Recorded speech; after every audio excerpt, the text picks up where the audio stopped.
Major कर सकते हैं कि भाई इतने मार्क्स आए आपके, आउट ऑफ 20 18 आए, 19 आए, 20 आए, या इंग्लिश का लिया, हिंदी का एग्जाम लिया। लेकिन सॉफ्ट स्किल्स में ये व्यवहार में ही आती है चीजें, या हमारी मानसिकता बदलती है, हमारे सोचने का तरीका बदलता है, हमारा हम लोग कैपेबिलिटी बढ़ती है हमारी।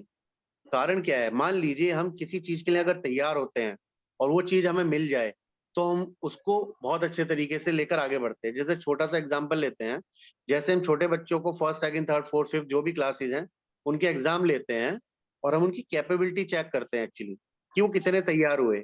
उनके जब उसके अकॉर्डिंग मार्क्स आते हैं तो हम उन्हें अगली कक्षा में भेजते हैं। तो ऐसे ही सॉफ्ट स्किल के मामले में भी होता है कि जब हम लोग तैयार हो जाते हैं तो हम अगली चीजें सीखना शुरू करते हैं। जैसे बहुत सारे लोग नई नई पुस्तकें पढ़ते हैं, जब वो पुस्तकें पढ़ते हैं तो उनकी उनकी जो मन स्थिति होती है, जो उनका सोचने का तरीका बदलता है, तो उनका जो आजू बाजू का जो एनवायरनमेंट होता है, या जो मिलने वाले लोग हैं, या जिनसे वो चर्चा करते हैं, वो बदलना शुरू हो जाते हैं। और जब ये सब बदलाव आते हैं तो फिर हम एक दूसरी दुनिया में एंटर करते हैं जहां हम अभी तक नहीं थे, और वो अगला लेवल आना शुरू होता है। तो ऐसे ही सतत प्रक्रिया है सफलता की। तो ये छोटी छोटी बहुत सारी स्किल्स हैं जो हमने पहले भी बातें की हैं। डिसिप्लिन, अनुशासन की बात हम करते हैं, हम टाइम मैनेजमेंट की बात करते हैं। तो ये ऐसी चीजें हैं जो हम सुनते बहुत हैं, जो हम बचपन से सुनते आए हैं कि अनुशासन में रहना है, समय प्रबंधन करना है, टाइम मैनेज करना सीखना है। सॉफ्ट स्किल की बात है या कम्युनिकेशन स्किल की बात है, तो इसका सबसे आसान तरीका है कि इसके बारे में जानकारी हासिल कर लें। जब ये जानकारी हासिल कर लेते हैं तो हमारे लिए बहुत आसान हो जाता है। जैसे मान लीजिए कि आज की डेट में अगर हम सभी को बोले, आप सभी को, जितने भी हम, मैं और आप मित्र हैं, कि 10 किलो वजन उठाना है, सभी लोग उठा लेंगे। लेकिन जब हम छोटे थे और अगर हमें ये बोल दिया जाता 10 किलो वजन उठाना है, तो हमारे लिए बोझ था, क्योंकि हम तैयार नहीं थे, क्योंकि हम शारीरिक रूप से तैयार नहीं थे। तो ऐसे ही मानसिक रूप से हम तैयार हो रहे हैं इन श्रृंखलाओं के माध्यम से, जीएसएस की ओर से, सीखो सिखाओ में। हमें जितनी भी ये यहाँ पर सॉफ्ट स्किल मिलती हैं, ये हमें कहीं ना कहीं हमें मानसिक रूप से सुदृढ़ कर रही हैं, हमें बहुत स्ट्रांग करती जा रही है। तो यही इसकी खूबसूरती है इस श्रृंखला की। तो हम लोग बहुत ही लकी हैं, सभी लोग जुड़े एक दूसरे के साथ। तो आज ये दो पार्ट में रखने का कारण भी यही है कि ये कम्युनिकेशन बहुत स्ट्रांग पिलर है सफलता का। कारण क्या है, कम्युनिकेशन यूज होता है हमारे आपस की चर्चा में, हमारे रिलेशनशिप को बनाने में, बिगाड़ने में, है ना, हमारे करियर को बनाने बिगाड़ने में, हमारी सफलताओं के लिए असफलताओं के लिए कम्युनिकेशन बहुत बड़ी जिम्मेदारी निभाता है। ठीक है, तो आगे आज हम यही बातें करेंगे कि संवाद होता क्या है ना, संवाद क्या होता है। नीरज जी पीपीटी शेयर कर लेंगे। अभी हमने बहुत सारी वीडियोस देखी हैं और सभी लोगों ने बहुत अच्छे तरीके से, सुंदर तरीके से अभ्यास किया है और समझा भी है संवाद, सर एक संवाद के मिनट का बारे में। समय लगेगा। हाँ जी, आप कर सकते हैं, हमारा काम चल रहा है। तो संवाद की बात हम जब करते हैं, वाद या बोलना, संवाद, आपस में चर्चा जब हम करते हैं किसी भी तरीके से, जब हम बातें करते हैं, अपनी बातें, अपने विचार, अपनी भावनाएं, या कोई जानकारी या निर्देश किसी को देते हैं, किसी भी सुनने वाले को, या बहुत सारा ग्रुप है कोई बड़ा उसको, या बहुत मतलब देश विदेश में आजकल तो इतना ज्यादा संचार का माध्यम हो गया है कि हम लोग किसी भी माध्यम से देश और विदेश कहीं भी अपनी बातें पहुंचा सकते हैं। तो ये होता है संवाद, कम्युनिकेशन। तो इम्पोर्टेंट क्या है कि हमारे जो विचार हैं, हमारी जो भावनाएं हैं, हमारा जो ज्ञान है, ये हमको इंस्ट्रक्शन देना चाह रहे हैं। मान लीजिए शिक्षक होने के नाते जब हम अपने बच्चों के साथ डील करते हैं, तो हम उनको बहुत सारे दिशा निर्देश देते हैं दिन प्रतिदिन, कि आपको स्कूल किस तरीके से आना है, किस समय पर आना है, कौन सी यूनिफॉर्म पहन कर आना है, कपड़े कैसे पहन कर आना है, प्रेस करके पहन के आना है, ये शूज कौन से पहन कर आना है, किस तरीके से पहनना है, नेल कट करना है, हेयर प्रॉपर होना चाहिए, हेयर ड्रेसिंग करके आना है, या फिर आपको कौन सा सब्जेक्ट पढ़ाना है, किस तरीके का सब्जेक्ट पढ़ाया जाएगा। ठीक है, और कब हम पढ़ाने वाले हैं, कौन सा टॉपिक आज पढ़ाएंगे, कौन सा लेसन आज पढ़ाएंगे। फिर उसके बाद हमने जब उनको पढ़ा रहे होते हैं, उसके बाद हम उनकी प्लानिंग कर रहे होते हैं, होमवर्क चेक कर, इतने सारे हम दिशा निर्देश दिन प्रतिदिन देते हैं। ये कम्युनिकेशन ही कर रहे हैं, ये संवाद ही कर रहे हैं बच्चों के साथ। तो शिक्षक होने के नाते हमारा संवाद बहुत इफेक्टिव होना चाहिए, पहला। दूसरा, शिक्षक होने की जिम्मेदारी, नीरज जी हमारी आवाज आ रही है? नीरज जी आवाज आ रही है हमारी? आ रही है सर, बढ़िया आ रही है। अच्छा, स्क्रीन हैंग हो गया था। तो शिक्षक होने के नाते हमारी जिम्मेदारी है हम जो भी सीख रहे हैं वो बच्चों तक भी पहुंचाना, क्योंकि ये हमारी जिम्मेदारी है कि आने वाला जो कल है, जो भविष्य है, वो बच्चे ही हैं। और शिक्षक माध्यम है, जितनी भी जानकारी है उसको फिल्टर भी करे पहले कि बच्चों तक कितना पहुंचना चाहिए, किस रूप में पहुंचना है, क्योंकि हर कक्षा के बच्चे अलग तरीके के होते हैं, अलग लेवल के होते हैं। और उनको कितना उसमें अभ्यास कराना है, पारंगत कराना है, वो भी हमारे कार्य है। तो जितनी भी चीजें हम यहाँ पर सीख रहे हैं, वो सारी बातें, सारे गुण कौशल, वो हम बच्चों तक भी पहुंचाएं। किस रूप में पहुंचा सकते हैं? उनकी बहुत सारी एक्टिविटीज हो सकती हैं। ये आने वाले और वेबिनार्स में चर्चाएं होंगी कि क्लासरूम को कैसे सेट करना है, क्लासरूम में कैसे पढ़ाने का तरीका कैसे बदलना है, वो सारी और भी चर्चा होने वाली है। तो आज के टॉपिक में हम संवाद की बात करते हैं। तो संवाद है, जैसे हम आपस में अभी चर्चा कर रहे हैं, बात कर रहे हैं, संवाद है, कम्युनिकेशन है। ठीक है जी। नेक्स्ट, हाँ जी। तो ये संवाद है, एक मिनट रुकेंगे इस पर नीरज जी। तो अब जैसे देख पा रहे हैं कि दो व्यक्तियों के अंदर जो भी है वो एक दूसरे को ट्रांसफर कर रहे हैं। ये थॉट्स हो सकते हैं, विचार, ये ज्ञान हो सकता है, नॉलेज हो सकती है, कोई इंफॉर्मेशन हो सकती है ना। तो इस तरीके से ये रिप्रेजेंटेशन है, आप देख सकते हैं कि किस तरीके से हम अपनी बातें, ज्यादातर आज की डेट में तो कम्युनिकेशन इतना ज्यादा हो गया है, क्योंकि हम व्हाट्सएप और ये सारी चीज इतना यूज करते हैं कि तुरंत तुरंत फास्ट फास्ट हम लोग जो भी हमें पता पड़ रहा है हम फॉरवर्ड कर रहे हैं, जो भी हमें मालूम पड़ रहा है हम बता रहे हैं। तो ये कम्युनिकेशन का पार्ट हो जाता है। जी नीरज, नेक्स्ट स्लाइड कर देंगे।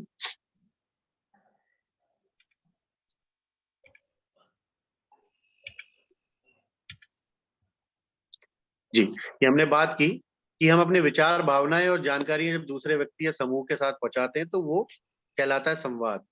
संवाद होने के तरीके हैं: बोलकर, जो हम अभी कर रहे हैं; लिखकर हम अपनी बातों को पहुंचा सकते हैं, जैसे पत्र लिखने का पहले जमाना था। आज की डेट में हम व्हाट्सएप पर टाइप करते हैं, या फेसबुक पर टाइप करते हैं, या किसी भी सोशल मीडिया पर टाइप करते हैं, मेल्स टाइप करते हैं। ये लिखकर हो गया। या फिर हम अपनी डायरी में लिखते हैं या नोटबुक में लिखते हैं। ठीक है। और फिर इशारों के माध्यम से कई बार हम स्माइल करते हैं, समझ जाता है सामने वाला। कई बार हम थोड़ा सा नाराज होते हैं तो भी समझ जाता है। कई बार हम हाथों के इशारे समझाते हैं कि लेफ्ट जाना, राइट जाना है, बैठना है, खड़े होना है ना। कक्षा में भी हम कई बार इस तरीके की बातें इशारों से समझाते हैं। तो ये कम्युनिकेशन के माध्यम हो सकते हैं, जो हम किस तरीके से अपनी बात दूसरे तक पहुंचा सकते हैं। इशारों इशारों में बहुत सारी बातें हम कई बार करते हैं। क्लास चल रही होती है, कई कई बार ऐसी जगह पर है जहाँ बहुत भीड़ है, शोर है, आवाज नहीं पहुंच सकती, तो हम हाथ का इशारा भी करते हैं कई बार, है ना। बहुत सारे ऐसे माध्यम होते हैं। जी आगे नीरज जी,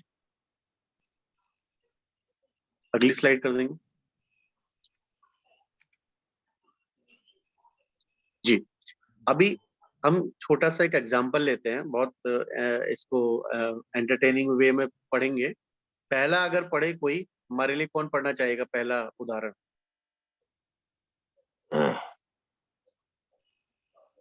अध्यापक जी जाता है, रोज राम शाम के समय पढ़ने के लिए के पास जाता है। दूसरा? समय हमेशा आता सही है। तीसरा? स्कूल है, श्याम जाता। जी नीरज जी अगला स्लाइड करेंगे। जी अभी अगला ये पढ़ के कौन सुनाएगा? हेलो। हाँ जी। जी हाँ सर, अभी आई हूँ। ठीक हाँ है। जी, हाँ जी, बहुत बढ़िया जी। ओके, जय जिनेन्द्र सर। राम पढ़ने के लिए रोज अध्यापक जी के पास शाम के समय जाता है। हाँ जी, अगला। और रेगुलर पढ़े सर? हाँ जी, तीनों पढ़ना है। चलो। सही समय हमेशा आता है, श्याम स्कूल जाता है। तो कौन सा बढ़िया है, किसमें बात समझ में आएगी, पहले वाले उदाहरण में, दूसरे उदाहरण में?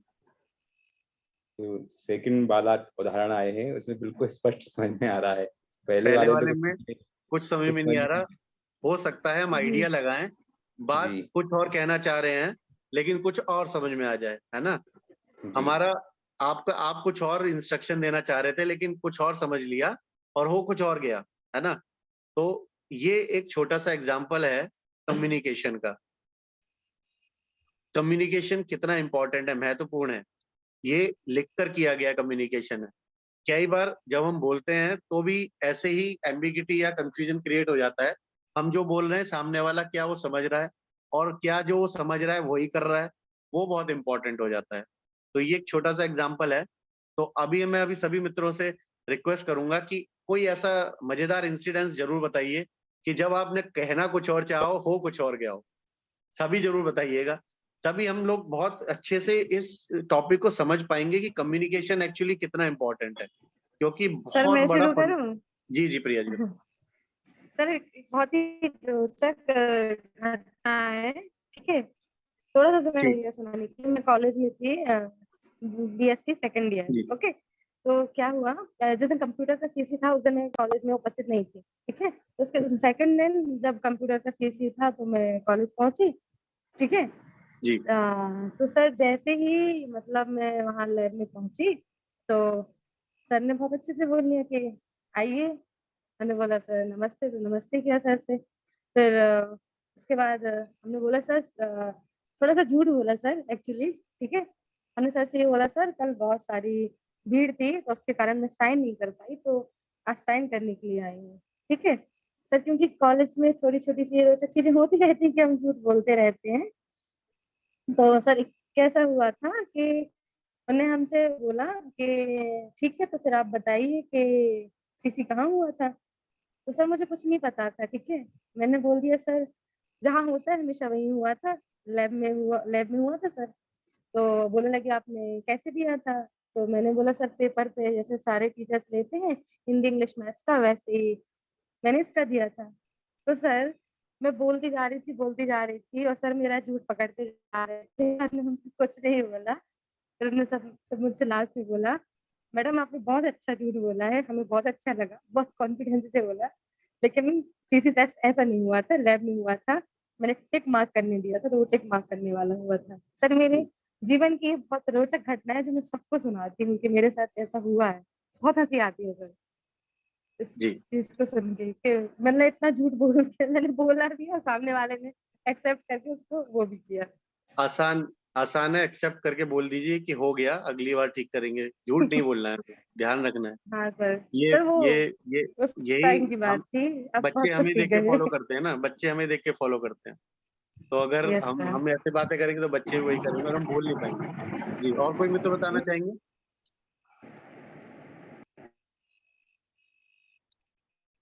जी, सभी के पास कुछ ना कुछ ऐसा होगा जरूर, एग्जाम्पल छोटा छोटा,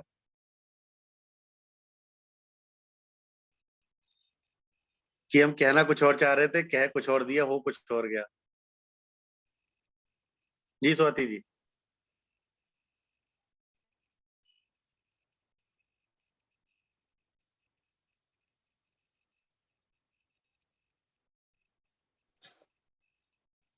सर ये एग्जाम्पल तो याद नहीं है, पर कई बार ऐसा होता है जैसे यहाँ पर जो बोली का लैंग्वेज है हिंदी इंग्लिश और बुंदेलखंडी तीनों ही है। तो हाँ जी। कई बार ऐसा होता है कि जो सेंटेंस निकलता है बहुत जल्दबाजी में तो वो ऐसे वर्डिंग्स आ जाते हैं या फिर तो बुंदेलखंडी की या कई बार बुंदेलखंडी में हिंदी के या हिंदी के साथ में इंग्लिश के जो थोड़े से सुनने में और दूसरों को समझने में अजीब से लगते होंगे। तो ऐसा जी कई बार हुआ है। एग्जैक्टली मुझे याद नहीं है कि कौन सा सेंटेंस ऐसा हुआ, पर हो जाता है कई बार ऐसा। जी जी, बिल्कुल सही कह रहे हैं। ये भाषा की वजह से होता है, तो हमेशा कोशिश यही करनी चाहिए कि सिंपल रखें अपनी भाषा को ना। अगर आपस में बात कर रहे हैं तो हम बुंदेलखंडी बोल सकते हैं, लेकिन और भी तरीके के लोग हमारे साथ हैं, और भी परिवेश के, तो फिर हमें हिंदी का ही प्रयोग करना चाहिए, या फिर कुछ मिक्स हिंदी इंग्लिश, ताकि कंफ्यूजन ना हो। जी, और कोई मत बताना चाहेंगे?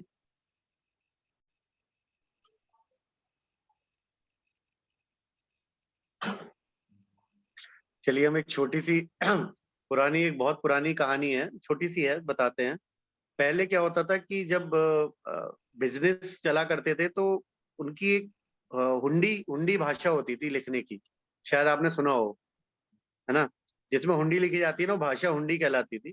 तो उसमें क्या होता था कि उसमें मात्राएं बहुत कम होती थी।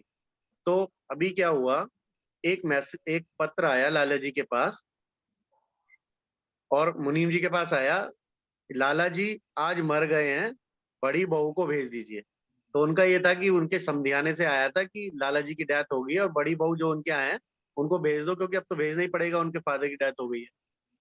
तो वो सब परेशान हो गई फैमिली, और सारे भागते दौड़ते पहुंच गए उनके घर। तो वहां पहुंचे, सब ठीक। बोले क्या हुआ, आपने पत्र भेजा था? बोले पत्र? बोले पढ़ा, मुनीम जी को डांट लगी। मुनीम जी ने लिखा था, एक्चुअली लिखना ये था, लाला जी अजमेर गए हैं, बड़ी बही भेज दीजिए, यानी कि बड़ा लेजर जो होता है, बिग लेजर भेज दीजिए। तो बड़ी मात्रा और छोटी मात्रा के चक्कर में और ए मात्रा के चक्कर में इतना बड़ा कंफ्यूजन क्रिएट हो गया। तो और वो ट्रैवल कर रहे हैं लोग। ये छोटा सा मतलब एक फनी एग्जांपल हमें याद आया, तो ऐसा हम इसलिए कि शायद आपको भी जीवन पर्यंत याद रहे कि छोटी छोटी गलतियों से, मात्राओं की गलतियों से भी कुछ हो सकता है ना? जैसे आपने बिल्कुल बहुत बिल्कुल। सारे एग्जाम्पल शायद पढ़े हो, कभी अभी याद नहीं आ रहे, लेकिन चर्चा में आगे बढ़ेंगे तो सबको याद आएंगे। तो इस तरीके से संवाद कितना इम्पोर्टेंट है ना? ये ये हमें ध्यान रखना है। एक वो सर अक्सर सुना है, पहले जब टीचर पढ़ाते थे स्कूल में, जी। तो उसमें एक उदाहरण देते थे, रोको मत जाने रोको दो। मत जाने दो। हाँ, तो वो कॉमा के केवल हेर फेर से काफी उसमें अर्थ में परिवर्तन रोको हो कॉमा जाता मत है। जाने दो। मत जाने और दो, मत और के बाद रोको अगर मत कॉमा लग गया तो रोको मत जाने दो। तो जाने दो। ट्रैफिक ट्रैफिक हवलदार की ड्यूटी बदल गई। जी जी जी, बिल्कुल बिल्कुल।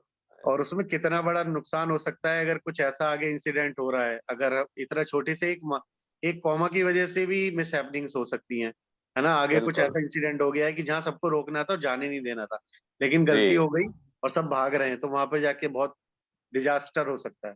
तो ये जी जी। बहुत इंपॉर्टेंट है, इसीलिए हम ये बहुत सिंपल तरीके से इस बात को समझने का प्रयास कर रहे हैं यहाँ पर कि कम्युनिकेशन को जितना सिंपल रखा जाए, जितना सिंपल उतना अच्छा होता है।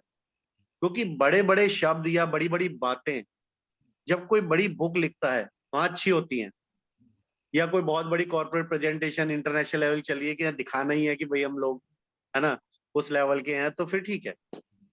लेकिन ज्यादातर जितने भी साहित्यिक रचनाएं आपने पढ़ी होंगी, जितनी भी इफेक्टिव रही होंगी, सब देखिएगा बहुत साधारण सुंदर लैंग्वेज में, लोकल लैंग्वेज में लिखी गई है। जैसे तुलसीदास जी ने लिखा रामायण, बिल्कुल लोकल लैंग्वेज, अब भी बिल्कुल सबको समझ में आने वाली। या आप मुंशी प्रेमचंद जी को पढ़ लीजिए, जो भी आपके फेवरेट रहे हो पढ़ के देखिएगा, बहुत ही कमाल है। नॉर्मल लैंग्वेज में। जी। अपनी बातों को, भावनाओं को, परिवेश को, जो आसपास का वातावरण है ना? जैसे प्रेमचंद जी लिखते थे, बुधिया के बारे में बताते हैं, गोदान में लिखा है उन्होंने। तो बहुत सारे ऐसे एग्जाम्पल हमें मिलेंगे। तो महानता पता है क्या है?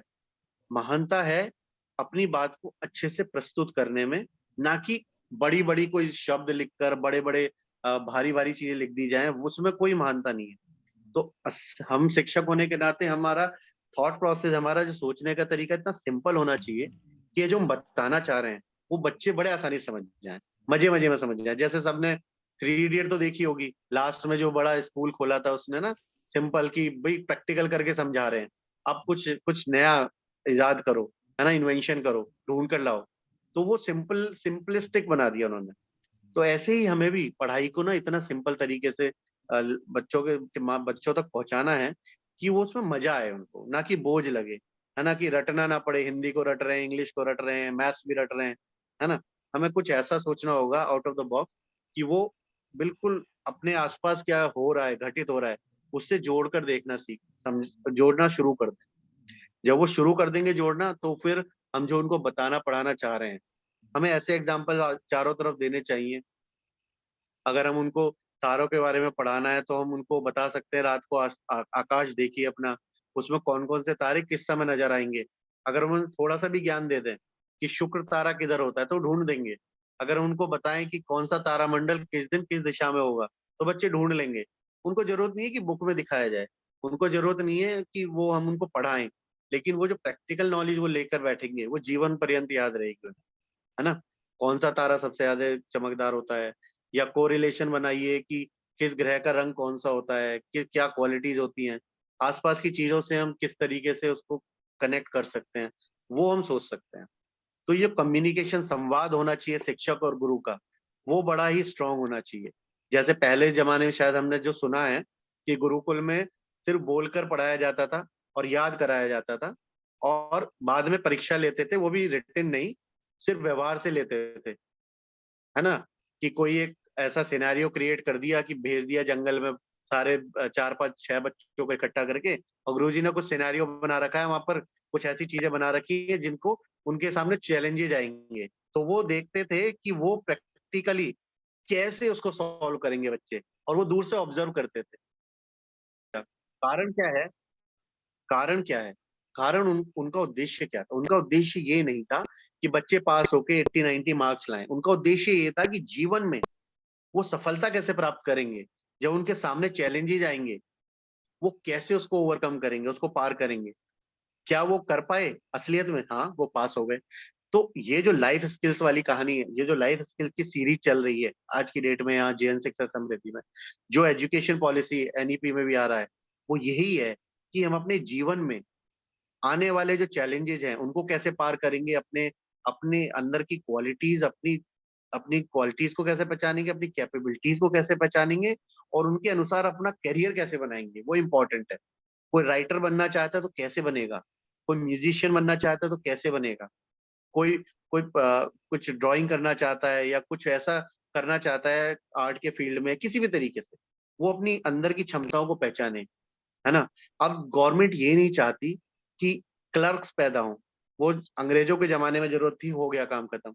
अब चाहिए हमें एंटरप्रेन्योर्स, और एंटरप्रेन्योर तब बनेंगे जब हम अपनी क्षमताओं को पहचान के आगे बढ़ते हुए कुछ ऐसे कार्य करेंगे, कुछ नए इन्वेंशंस लेकर आएंगे, कुछ नई ऐसी योजनाएं लेकर आएंगे जिससे कि हम अपना भी फायदा करें और समाज का भी फायदा करें। जैसे ई वेस्ट मैनेजमेंट का बहुत बड़ा प्रोग्राम चल रहा है, वेस्ट मैनेजमेंट के चल रहे हैं प्रोग्राम, तो एनवायरनमेंट भी सुरक्षित हो रहा है, उससे कमाई भी कर रहे हैं लोग, फायदा भी हो रहा है। अभी नई कार लॉन्च हुई इथेनॉल से स्टार्ट हो गई है ना। तो बहुत सारी ऐसी चीजें हैं, सब लोग कुछ ना कुछ इनोवेटिव कर रहे हैं। तो हम लोग शिक्षक होने के नाते बहुत हमारी महती जिम्मेदारी है, इंपॉर्टेंस है हमारी, कि हम बच्चों के दिमाग को ऐसे खोलें कि वो अपनी काबिलियत को पहचाने। हम सिर्फ उनको रटने पे ना लगा दें, हम सिर्फ ये ना देखें कि वो 90 95 96 क्यों नहीं ला रहा, है ना। बहुत पुराना एग्जाम्पल है, सबने बहुत बार भी सुना पढ़ा है देखा है कि भाई मेंढक को पेड़ पे चढ़ने के लिए बोल दो, मछली को पेड़ पे चढ़ने को बोलो, और बंदर को बोलो कि स्विमिंग करे, तो कौन जीतेगा, है ना। बंदर पेड़ पे चढ़ने भी जीत जाएगा और मछली स्विमिंग करने भी जीत जाएगी। तो कैपेबिलिटी के अकॉर्डिंग अगर करियर चूज करेंगे, बनाएंगे, तो सफलता निश्चित है। जितने भी सफल लोग हुए हैं, हम हजारों बार ये बातें कर चुके हैं, उन्होंने अपनी क्वालिटीज कैपेबिलिटीज के अकॉर्डिंग करियर चूज किए, इसलिए वो आज अपने शिखर पर है। चाहे वो अमिताभ बच्चन है, चाहे वो सचिन तेंदुलकर है, जो भी लोग हैं, चाहे सानिया मिर्जा है, नेहवाल हैं, जो भी है, ठीक है। तो अब हम संवाद की बात इसलिए कर रहे हैं कि जो हमारे जो विचार हैं, जो हमारा ज्ञान है, जो हमारे अंदर कैपेबिलिटी है, वो हम बच्चों तक कैसे पहुंचाएं, उसको बहुत सिंपल तरीके से हमें पहुंचाना है, और उनको उनको लगे कि हाँ, हमारे जीवन में कुछ बदलाव लाने के लिए गुरुजन काम कर रहे हैं। हम लकी रहे हैं कि हम जब पढ़ते थे तो हमारे जो शिक्षक होते थे, एक्चुअली हम विद्या मंदिर से पढ़े हैं, तो वहां पर आचार्य जी होते थे, तो वो बहुत ज्यादा कनेक्शन रखते थे हम लोगों के साथ। हम क्या करते हैं, हमारी क्या क्वालिटीज हैं, हमारी क्या कैपेबिलिटीज हैं, उन्हें टिप्स पर रहता था। उन्हें पता रहता था इस प्रश्न का उत्तर ये भैया दे पाएंगे, और वो स्पेसिफिकली उन्हें खड़ा करते थे और वो बता भी देते थे। तो ये उनके अंदर ये क्वालिटीज होती हैं शिक्षक की, कि पहचान करे अपने शिष्यों में कि किसके पास क्या काबिलियत है, किस में उसका एक्सपर्टाइज है। जैसे उन्होंने हमारी क्षमता को पहचाना और हमें आगे बढ़ाया, और हमें पता नहीं था कि हम जीके में बहुत अच्छे हैं, तो उन्होंने कॉम्पिटिशन में भेजना शुरू करा, हम जीत के आने लगे। हम 3 फ्रेंड्स थे, हम तीनों को भेजा, हम जीत के आने लगे। हमें नहीं पता था, लेकिन गुरुजन को पता था, तो उन्होंने आगे बढ़ाया और प्रमोट किया और हम जीतने लगे। तो फिर हमें भी कॉन्फिडेंस आया। तो हाँ जी। लेकिन शायद हमें पता ही नहीं पड़ता, और हम सभी शायद जीवन में कभी पार्टिसिपेट भी ना करते। हाँ सर, तो हम ऐसे बहुत करके अच्छी होता बात है कर कि रहे हैं। हमें शिक्षक होने के नाते पहचान भी करनी। जी नीरज जी, आगे अगली स्लाइड कर देंगे। तो ये कुछ उदाहरण हमने दिए थे एग्जाम्पल, कि अगर हम सही तरीके से अपनी बात को नहीं रख पा रहे हैं, 8 लोग हैं। तो जी नीरज जी, तो हम किस तरीके से, क्या हम सफल होंगे, क्या हम वो कर पाएंगे जो हमें करना है, जो क्या हम वो प्राप्त कर पाएंगे जो हमें करना चाहिए। ये बहुत सारी चीजें हमारे लिए इंटरव्यूज में भी बहुत इंपॉर्टेंट होती हैं। अगर कहीं हम साक्षात्कार देने जा रहे हैं किसी भी तरीके का, साक्षात्कार सिर्फ और सिर्फ ये नहीं होता कि हम कोई जॉब के लिए जा रहे हैं। साक्षात्कार होता है कि कहीं कहीं हम बिजनेस के लिए आगे बढ़ने के लिए कर रहे हैं, तो बहुत सारे लोगों से मिलना पड़ता है, है ना, कहीं हमें अपनी प्रेजेंटेशन देनी होती है। साक्षात्कार होता है कि कोई जिन जिन लोगों का अभी विवाह नहीं हुआ तो वो आपस में मिलेंगे, तो वो भी साक्षात्कार ही है, इंटरव्यू ही है ना, एक दूसरे को समझना, है ना। हम क्या सोचते हैं, हमारी क्या क्वालिटीज हैं, और आप क्या सोचते हो और आपकी क्या क्वालिटी है, वो समझना बहुत आवश्यक है अगर हम जीवन में एक दूसरे से आगे बढ़ना चाहते हैं, एक दूसरे के कंपेनियन साथी बनना है। तो साक्षात्कार हमारा कहीं ना कहीं दिन प्रतिदिन होता ही रहता है। कोई ना कोई नया व्यक्ति कभी ना कभी हमें मिल ही जाता है, और हमें उनसे सीखने का मौका भी मिल जाता है और सिखाने का मौका भी मिल जाता है। तो ये साक्षात्कार हमेशा चलते हैं। तो इम्पोर्टेंट है कि हम क्या सोच रहे हैं वो हम आसानी से बता पाए, है ना, बहुत सिंपल तरीके से बता पाए। नीरज जी अगला स्लाइड कर देंगे। तो ये है बात, हम बात कर रहे हैं संवाद की, संवाद की इम्पोर्टेंस की।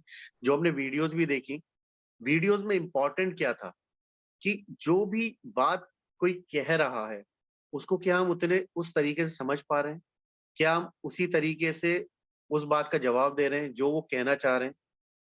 जी, तो प्रभावी संवाद का महत्व क्या है? कम शब्दों में अपनी बात को कहना और कम उतने ही कम समय में उस बात को पूरा कर देना।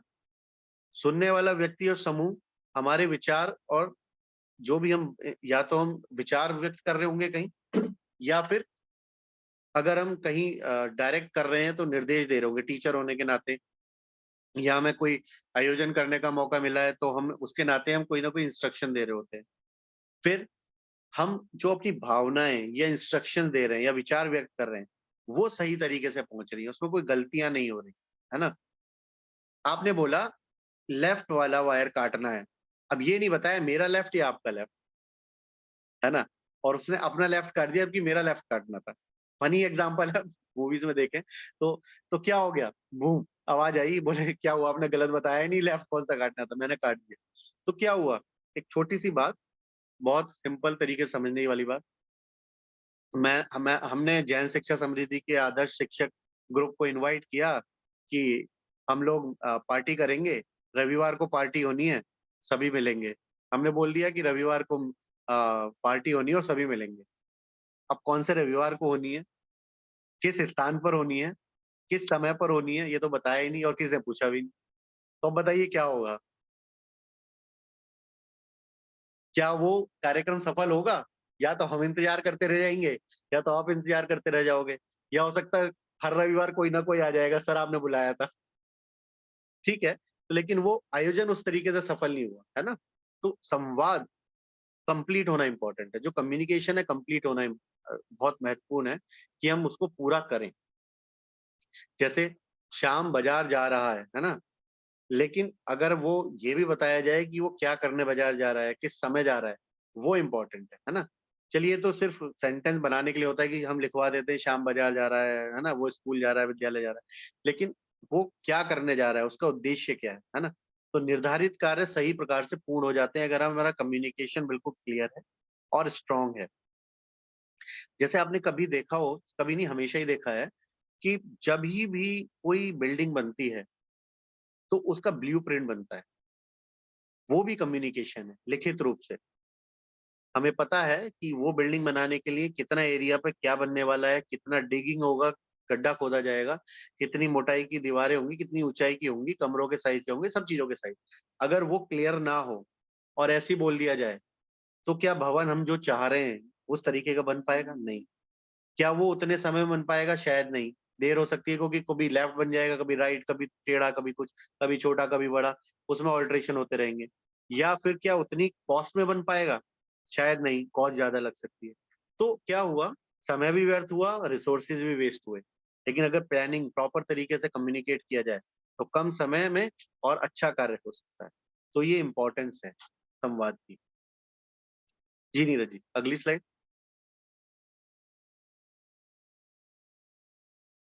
जी, एक बार, दो तीन बार, दो बार क्लिक कर दीजिए। अभी इसमें क्या है कि जब हम पहले भी बहुत बार बात कर चुके हैं, और दो एक बार और कर दीजिए। जब हम बात कर चुके हैं कि हम लोग सुनते किस लिए हैं, एक और आएगा, क्या हम सिर्फ उत्तर देने के लिए सुन रहे हैं या हम समझने के लिए सुन रहे हैं?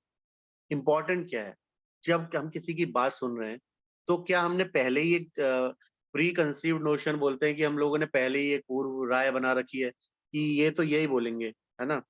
तो बस अब सुनना ही क्या है, जवाब ऐसे ही देना है। लेकिन हो सकता है कि वो कुछ और कहना चाह रहे हैं और कार्य कुछ और करवाना चाह रहे हैं, लेकिन हमने ध्यान से सुना नहीं और हमने पहले ही बोल दिया कि हम कर लेंगे। लेकिन जब कार्य करने चले तो हमें समझ में आया कि हमने तो पूरी बात सुनी नहीं, या हम करके ले आए तो हमें पता ही पड़ा कि हम तो गलत काम कर रहे हैं। जैसे छोटा-सा एग्ज़ाम्पल लीजिए, घर का कोई सामान मँगाया जाए, है ना? तो आपने आधी बात सुनी कि चलो ठीक है, ले आते हैं। उन्होंने बोला कि ये सामान लेकर आना है, लेकिन आपने पूछा नहीं कि कितना लाना है, क्या साइज़ होगा, है ना? जैसे आपको बोला कि चलो एक बास्केट ले आइएगा, तो आपने पूछा ही नहीं पर्पज़ क्या है उस बाल्टी को लाने का, उसका साइज़ क्या होगा, क्या उसके साथ मग भी लाना है, उसमें क्या रखना है ना? या बोतल लाने के लिए बोला, तो आपने पूछा ही नहीं कि ठंडे पानी की लानी है, गर्म पानी की लानी है, स्कूल जाने की वाली बोतल लानी है, ऑफिस जाने वाली बोतल लानी है, आप ले आए उठाकर। तो बोल रहे नहीं बच्चे के लिए लानी थी, आप ये क्या ले आए? है ना? जब बच्चे वाली उठा लाए बोले आप स्कूल अब ये ऑफिस ये लेके जाओगे स्कूल वाली बोतल। तो क्या हुआ? मिसकम्युनिकेशन, है ना? सिर्फ सुना नहीं, ध्यान से सुना नहीं। तो इम्पोर्टेंट क्या है कि हम हर बात को अच्छे तरीके से समझें, उससे फ़ायदा क्या होता है? हमारे रिसोर्सेज़ और टाइम बहुत बचता है। अब मान लीजिए ये एग्ज़ाम्पल हमने जो पहले उठाया, तो अभी क्या होगा मेरे को वापस बाज़ार जाना होगा, वापस बाज़ार जाके मुझे बदल के लाना होगा और मेरा टाइम भी खर्च होगा और पैसा भी, आने-जाने का समय भी खराब होगा, पैसा भी। और हमने जो और कार्य निर्धारित किए थे, वो कार्य भी शायद पूर्ण ना हो पाएँ। या हो सकता है कार्य बहुत दिन तक पड़ा रहे क्योंकि अभी मौका ही नहीं मिला बाज़ार जाने का। तो ये छोटी-छोटी चीज़ें हैं, जो किसी भी आयोजन को बहुत सुंदर बना देती हैं, अच्छे तरीके से किया जाए और किसी भी आयोजन को बहुत खराब भी कर सकती हैं। हमने देखा होगा बहुत जगह मिसमैनेजमेंट होता है। तो ये जो मिसमैनेजमेंट है ना, ये मिसकम्युनिकेशन से ही होता है। यानी कि प्रबंधन सही नहीं होने का कारण एक होता है कि हमने संवाद अच्छे से नहीं किया, बातें चर्चा अच्छे से नहीं की, अच्छे से एक-दूसरे को समझानी, प्लान नहीं किया, योजना नहीं बनाई, है ना? हम सब अपने-अपने में बस ध्यान करें, चलो ठीक है, मेरे को एक कार्य मिला मैं कर दूँगा, ठीक है। ए को ये मिला, बी को, सी को, डी को सबने अपना-अपना समझ लिया और लग पड़े। बहुत पहले हम एग्ज़ाम्पल एक दिखाया करते थे पीपीटी में, 2 टीम्स को कार्य मिला रेल की पटरी बनाने का, है ना? रेल डालने का, पटरी डालने का। तो दोनों अपना लग गए, ए साइड से एक बनाना शुरू करता है, बी साइड से एक बनाना शुरू करता है, आपस में कोई कम्युनिकेशन नहीं। और जब आपस में मिलने के लिए आए, तो एक 2 फीट उधर थी ट्रेन और एक 2 फीट उधर थी रेल। तो अब वो आपस में मिलाएँ कैसे? है ना? समझ पा रहे हैं? इस तरीके से बन गया। ऐसे बनना चाहिए था, रेल की पटरी को ऐसे बन गई है। अब बताइए कितना बड़ा ब्लंडर हो गया है और उसको ठीक करने के लिए कितना दोबारा से कार्य करना पड़ेगा। तो ये भी एक छोटा-सा मिसकम्युनिकेशन है कि अगर प्लान सही से किया होता, तो ये इतना ब्लंडर नहीं होता। तो ज़्यादातर बड़ी-बड़ी क कंपनीज़ में, ऑर्गनाइज़ेशंस में, कॉर्पोरेट्स में, ये कम्युनिकेशंस में बहुत ध्यान इसीलिए दिया जाता है कि एक सही कम्युनिकेशन संवाद बहुत सारे रीवर्क यानी बार-बार किए जाने वाले कार्यों को बचा सकता है। जी, आगे नीरज जी अगली स्लाइड कर देंगे?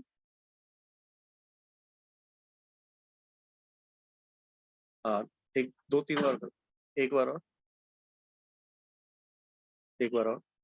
जी, ये हमने लास्ट टाइम भी एक छोटा-सा पार्ट इसका E2H2 का किया था डिस्कस, तो इसमें E 2 बार आ रहा है, H 2 बार आ रहा है।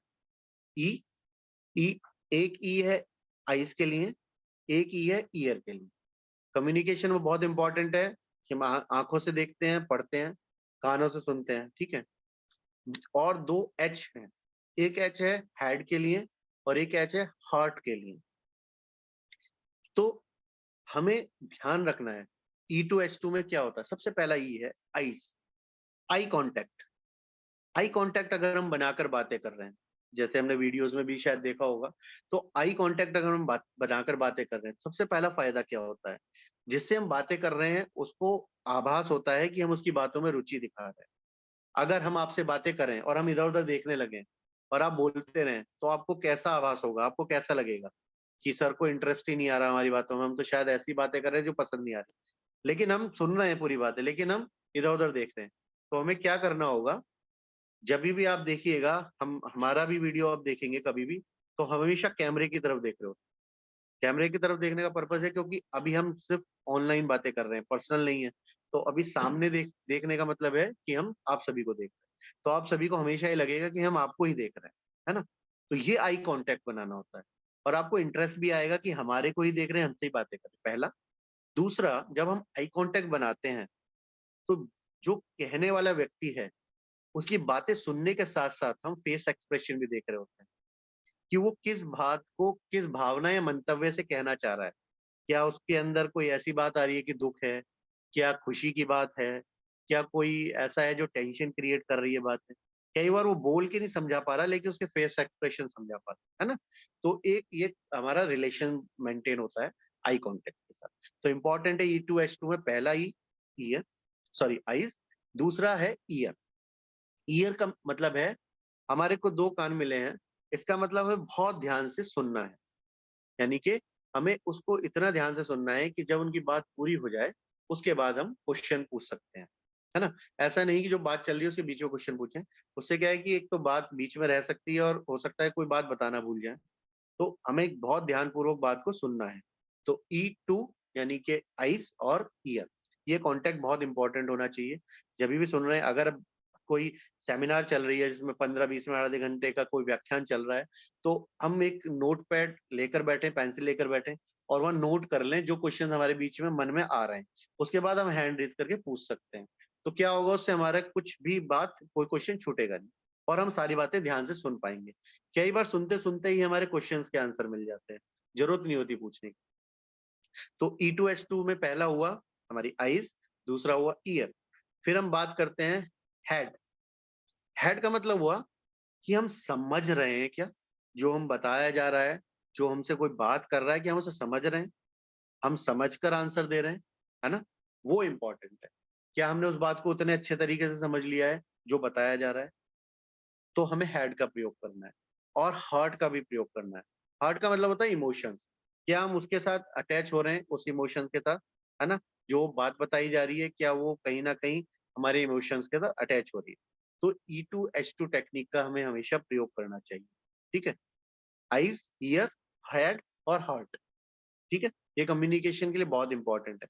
हार्ट कई बार कहीं बोलेंगे हार्ट का क्या रोल है? हार्ट का रोल बहुत ज़्यादा इंपॉर्टेंट है क्योंकि इमोशनल अटैचमेंट को दिखाता है हार्ट। जैसे कोई आपको खबर मिले अभी कि आपके भाई की शादी तय हो गई है, बहन की शादी तय हो गई, तो आपको कैसी फीलिंग आएगी?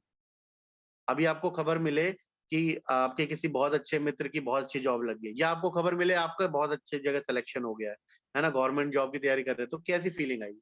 तो वो इमोशंस कनेक्ट होना इम्पोर्टेंट है। या कोई सैड न्यूज़ आएगी तो इमोशंस कैसे आएँगे? है ना? कोई ऐसी न्यूज़ आएगी जिससे आपको टेंशन हो सकती है कि कैसे मैं इसको चैलेंज को एक्सेप्ट करूँ, तो आप सोचना शुरू करोगे।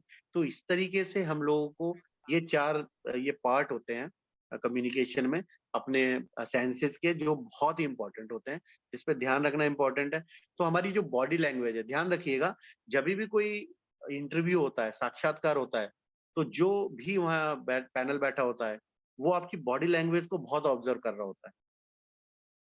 वो ज़्यादा ध्यान आपकी बॉडी लैंग्वेज पर देते हैं, इससे ज़्यादा ध्यान कि आप क्या बता रहे हो। क्योंकि कई बार हम बता तो देते हैं, रटा-रटाया होता है या पता होता है, लेकिन क्या हम अपने नर्वस सिस्टम को कंट्रोल कर पा रहे हैं? क्या हम अपने फेस एक्सप्रेशन को कंट्रोल कर पा रहे हैं?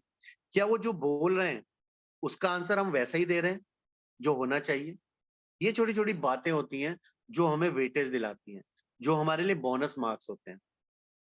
आप देखिएगा बहुत सारे इंटरव्यूज आज की डेट में सोशल मीडिया पे पड़े हुए हैं, आईएएस और यूपीएससी के बहुत सारे इंटरव्यू आते हैं।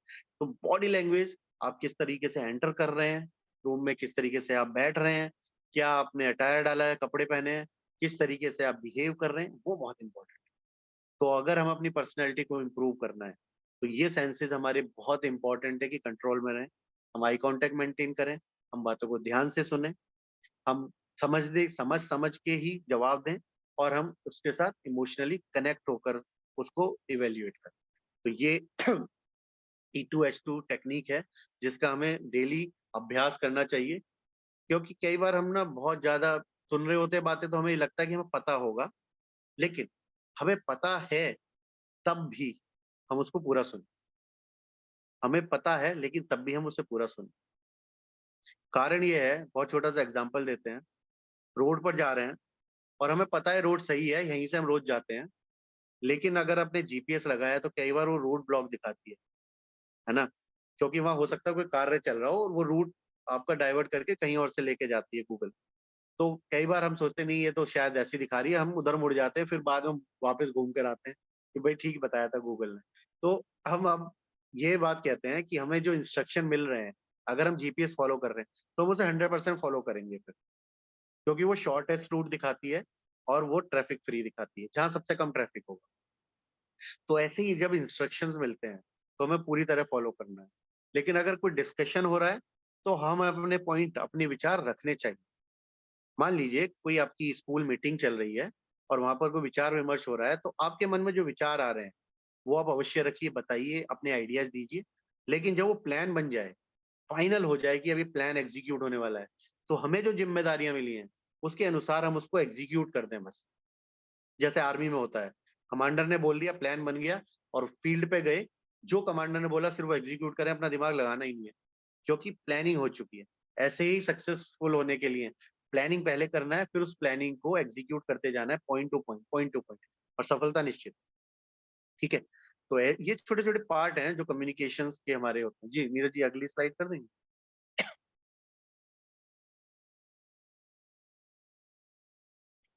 जी, तो छोटे छोटे टिप्स हैं, एक बार और कर दीजिए, जिसमें हम बात करेंगे कि अगर हमें कोई बड़ी बात करनी है तो उसको छोटे छोटे सेक्शंस में डिवाइड कर दीजिए। जैसे हम एक संवाद वाले टॉपिक पर बात कर रहे हैं, इसको हमने बहुत सारे छोटे छोटे पार्ट्स में डिवाइड किया है। संवाद क्या होता है, उसका इम्पोर्टेंस क्या है, उसके एग्जाम्पल्स क्या हैं, उसको कैसे समझ सकते हैं, कौन सी टिप्स हो सकती हैं, क्या किस तरीके से हम उसके बारे में बात कर सकते, कोई टेक्निक है क्या। तो छोटी छोटी बातों में जब विभाजित करते हैं तो उसमें इंटरेस्ट बना रहता है, नई नई बातें बीच बीच में आती रहती हैं, तो जो भी बात आप बताना चाह रहे हैं उसको समझने में आसानी होती है ऑडियंस को, है ना। बच्चों के साथ खासकर हमें ध्यान रखना है कि बहुत सारी बात एक साथ उनको बता नहीं सकते, उनको थोड़ी थोड़ी बातें बतानी है जिससे कि उनको इजीली समझ में भी आ जाए, पहला। दूसरा, वो इजीली उसके ऊपर अपना अभ्यास भी शुरू कर दें। तो ऐसे ही आप लोग भी करते हैं कि एक चैप्टर को 3 या 4 पार्ट में डिवाइड करके पढ़ाते हैं, है ना। पहले एक पढ़ाया, फिर उससे क्वेश्चंस दे दिए, होमवर्क दिया, फिर उसका टेस्ट लिया, ऐसे ही चलता रहता है। तो इस तरीके से हम अपनी बातों को छोटी छोटी बातों में विभाजित करें, छोटे छोटे भागों में, और उसको उसको बताएं। बहुत ज्यादा लंबा ना खींचे और एक ही बात को बार बार ना दोहराए, रिपीटिशन ना हो, एक ही बात को हम बार बार कहे जा रहे हैं, तो उससे क्या बोर्डम भी फील हो सकता है, और उससे क्या हो सकता है कि हम जो समय है वो नष्ट कर देंगे, और जो हम अपनी बात बताना चाह रहे हैं हो सकता है वो ना बता पाए, या फिर हम भूल भी सकते हैं, क्योंकि हम एक ही बात को रिपीट कर रहे हैं, उसका कोई मतलब नहीं है। ठीक है, तो हमें बातों को छोटे पार्ट में रखना है और रिपीटिशन नहीं करना। जी, इस ट्रेनिंग से आप बिल्कुल भी कोरिलेट मत कीजिएगा, क्योंकि ट्रेनिंग में रीआइटरेट करना बहुत इंपॉर्टेंट है, एक ही बात को 2, 3, 4 बार बताना, ताकि कई बार हम कोरिलेट करने लग जाते हैं। जब हम एक ही बात को 2 बार करेंगे तो आपके माइंड में थॉट प्रोसेस चलेगा कि क्या बताया था पहले, कोरिलेट करते हैं। ट्रेनिंग सेशंस अलग तरीके से चलते हैं, लेकिन एक जनरल बात हो रही है कि हम कम्युनिकेट कैसे करें, जब हम टीचिंग कर रहे हैं या कोई बात कर रहे हैं अपनी किसी के साथ, किस तरीके से प्रस्तुति दें। जब हम प्रस्तुति करेंगे तो ध्यान रखिएगा, जब प्रस्तुतिकरण का समय आता है तो एक ही बात को रिपीट नहीं करेंगे, जो हमने बता दिया उसी बात को हम आगे बढ़ते चले जाएंगे। जी जी नीरज जी, अगला कर देंगे। और जो हम कहना चाह रहे हैं, जो हम बताना चाह रहे हैं, वही बोलें। जनरली कई बार होता है, क्या नाम है आपका, आपसे कुछ कहना है, अरे वो याद नहीं आ रहा, ऐसी चीजों से बचना चाहिए, है ना। अगर हम याद नहीं है नाम, तो हम पहले ही पूछ लें उनसे कि सॉरी आपका नाम मिस कर रहे हैं, आपका नाम बता देंगे, है ना। तो उस तरीके से, या फिर हम जो कहना चाह रहे हैं उसका सबसे सुंदर तरीका होता है कि अगर हमें कोई बात करनी है तो उसका एक पिक्चर मन में बना लीजिए, और पिक्चर को छोटे छोटे पार्ट में डिवाइड करके जोड़ लीजिए कि अब हम इसके बाद क्या कहने वाले हैं, इसके बाद क्या कहने वाले हैं, इसके बाद क्या कहने वाले हैं। जो वो जुड़ जाएगी पिक्चर माइंड में, तो हम इजीली माइंड रीडिंग करके, अपनी माइंड रीडिंग करके इजीली बता सकते हैं उस बात को कि मुझे क्या कहना है ना। जैसे मुझे बताना है कि एक जगह से दूसरी जगह जाना है, तो मैं माइंड में एक मैप लाता हूँ, मैं बोलता हूँ भाई साहब आप आगे जाइए, एक गोल चक्कर आएगा वहां से राइट लीजिए, फिर एक गोल चक्कर आएगा लेफ्ट लीजिए, फिर एक दुकान आएगी उसके साइड से गली जा रही है, वहां आप चले जाइए, पहुंच जाओगे। तो हमारे दिमाग में मैप है जिसके थ्रू हमने उसको गाइड कर दिया। सोचिए आप, एग्जाम्पल लेके देखिए अभी, क्या है ऐसा मैप हमारे दिमाग में या नहीं। बहुत सारी जगहों के ऐसे मैप है हमारे दिमाग में, है ना। अपने ऑफिस जाने के, स्कूल जाने के, हॉस्पिटल जाने के, है ना, मार्केट जाने के, अपने फ्रेंड्स के यहाँ जाने के, रिलेटिव्स के जाने के, बहुत सारे मैप है। अभी आप सोचने बैठोगे सारे मैप्स आपके दिमाग में निकल कर आ जाएंगे। तो ये जो मैप हम बना लेते हैं, किसी भी चीज का मैप बना सकते हैं, पिक्चर्स बना सकते हैं, उनको जब जोड़कर अपने पास रखेंगे और जब प्रस्तुत करने जाएंगे तो बहुत आसान होगा आपको बताना कि हम क्या बताना चाह रहे हैं, और बहुत इजीली आप उसको प्रेजेंट कर पाएंगे, समझ में आ पाएगा सुनने वाले को कि हम कहना क्या चाह रहे हैं। ये इम्पोर्टेंस है जी। और सबसे इम्पोर्टेंट है, एक टॉपिक है, पहले उस टॉपिक के ऊपर बात कीजिए, उस टॉपिक को पूरा कर लीजिए, फिर अगले टॉपिक पर चर्चा कीजिए। ऐसा नहीं है कि अभी हम बात कर रहे हैं इंग्लिश की, फिर मैथ्स की बात करना शुरू कर दे, फिर हिंदी की बात करना शुरू कर दे, टीचर होने के नाते। या कई बार गॉसिप्स कर रहे होते हैं आपस में, याद है कि बात कहाँ से कहाँ शुरू होके कहाँ पहुंच जाती है, याद भी नहीं रहता, है ना। चलो तो गॉसिप्स है, हम मजे लेने के लिए कर रहे हैं, लेकिन सीरियस कोई काम कर रहे हैं तो क्या वो उससे हमारा कुछ फायदा होगा? क्योंकि हम जो कार्य करने आए थे वो कहीं और पहुंच गया और हम वहां तक पहुंच ही नहीं पाए जो हमारे को उससे प्राप्ति होने वाली थी, या जो हमारा एम था या गोल था, हम उससे भटक गए। तो एक बार में एक विषय पर चर्चा करनी है, बात करनी है, उसे क्लोज करना है, एक टॉपिक या एक एक कोई भी चैलेंज पकड़ लो, उसके ऊपर बात करनी है और उसका सॉल्यूशन निकालना है जी। नीरज जी अगली स्लाइड कर देंगे, अगला अगला जी। जैसे कि हम पहले भी बात कर रहे थे, जो आई कांटेक्ट या किसी भी तरीके की हम इमोशंस की बात कर रहे हैं, तो आप जैसे देख पा रहे हैं कि हम हर तरीके का एक एक्सप्रेशन हमारे मन में छपा हुआ है। हम देखने के बाद फेस को समझ पाते हैं कि जो हमारा मित्र है या हमारे जो कलीग हैं, जानने वाले हैं, रिलेटिव हैं, जो भी हैं, वो किस अवस्था में है। क्या वो खुश हैं, क्या वो दुखी हैं, क्या वो टेंशन में है, क्या कुछ ऐसी चीज है जो परेशान कर रही है। तो ये जो जो भी एक्सप्रेशंस होते हैं, ये बहुत इंपॉर्टेंट होते हैं। तो पहला जब हमने बात की थी कि हम बोलकर या लिखकर अपने कम्युनिकेशन को कर सकते हैं क्लियर, लेकिन एक और है इशारों की बातें, जो हमने पहले भी किया था। तो इशारों से भी हम अपनी बातें समझा सकते हैं, है ना। तो जैसे हम ऐसे बैठ गए तो आपको लगेगा बहुत खुश है, हम ऐसे बैठ गए तो लगेगा क्या हो गया, है ना। ऐसे बैठ गए तो लग रहा है कुछ सोच रहे हैं, है ना। तो इस तरीके से क्या होता है कि जब हम अपनी फेस एक्सप्रेशन दिखाते हैं, बॉडी लैंग्वेज भी यूज करते हैं, तो हम कहीं ना कहीं कम्युनिकेट कर रहे होते हैं। बच्चों के साथ आपने ज्यादातर देखा होगा, है ना, कि आप उसको डांट दो तो उसको एकदम से मूड चेंज हो जाएगा, या तो सैड हो जाएगा, रोना शुरू कर देगा। तो वो कम्युनिकेट ये करना चाह रहा है कि आपने जो मुझे बताया वो मुझे पसंद नहीं आया, या मेरी समझ में नहीं आ रहा है। ठीक है, तो इस तरीके से आगे बढ़ेंगे। नीरज जी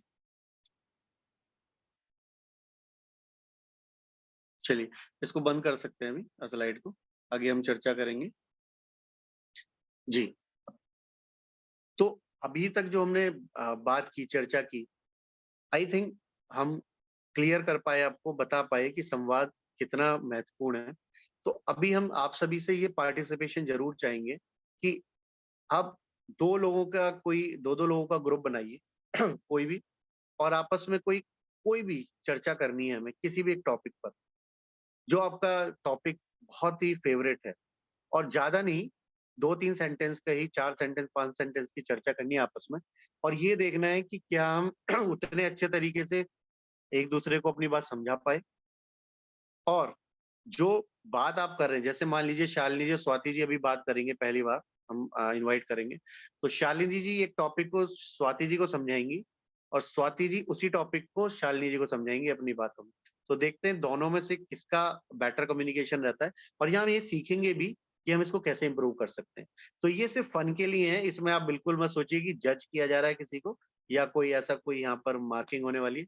सिर्फ फन के लिए, और खेल खेल में सीखने का एक अभ्यास है जी। शालिनी जैन जी, सम्मति किड्स, और स्वाति जैन, स्वागत है आप दोनों का जी। शालिनी जी, जय जिनेन्द्र सर। जय जिनेन्द्र। नहीं, मैम बोलेंगी, स्वाति जो है मैम, वो बोलेंगी, हम समझेंगे। आपको भी समझाना है। नहीं देखो आप मैम। ये पहला लेसन आ गया कि जैसे ही हमें कुछ मिला तो हमने क्या किया, पीछे हटना शुरू कर दिया। कभी भी जब भी डिबेट या इसका मौका मिले, तो जो पहले बोलता है ना वो फायदे में रहता है, ध्यान रखिए। क्योंकि जब आप बोलोगे ना, तो हो सकता है आप रिपीटिशन करो स्वाति जी की बात का, है ना।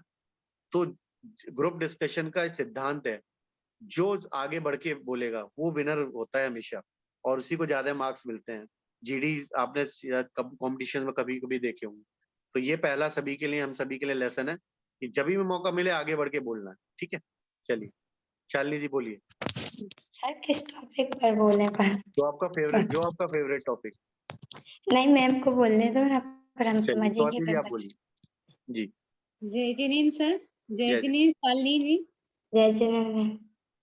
ये पहला समय है जब मैं आपसे डायरेक्टली कांटेक्ट कर रही हूँ, ये पहली बार ही है। टॉपिक मुझे भी समझ में नहीं आ रहा है, फिर भी एक कॉमन टॉपिक अपन रखते हैं कि जी जब मैम। आप स्कूल में बच्चों को पढ़ाते हैं जी तो मैम। आपका तरीका कैसा होना चाहिए बोलने का ना। तो इस बात पर मैं हाँ, हल्की सी आपसे चर्चा करती हूँ कि जी अगर आप छोटे बच्चों को पढ़ाने जा रहे हैं तो आप किन चीजों पर ज्यादा फोकस करते हैं, हम है ना। बच्चों मैं के अभी बारे आपको कुछ पॉइंट्स ही दे रही हूँ, है ना।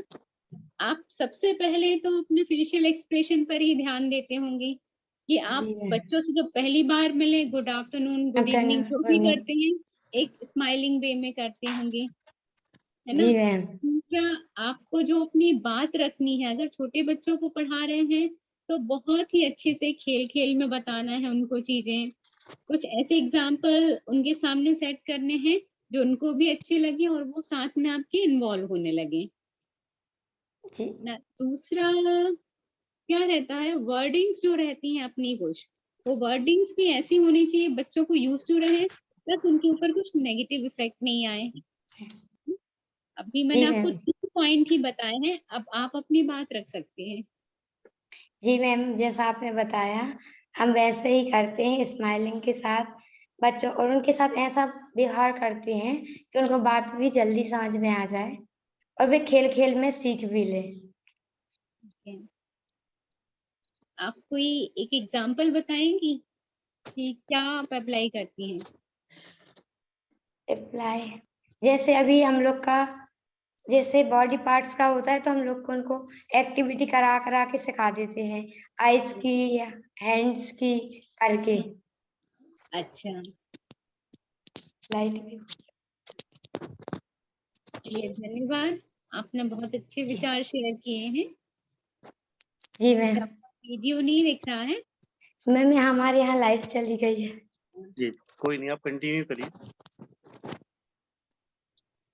सर अब उसको क्लोज कर सकते हाँ, हैं क्या और कंटिन्यू करना है। करना।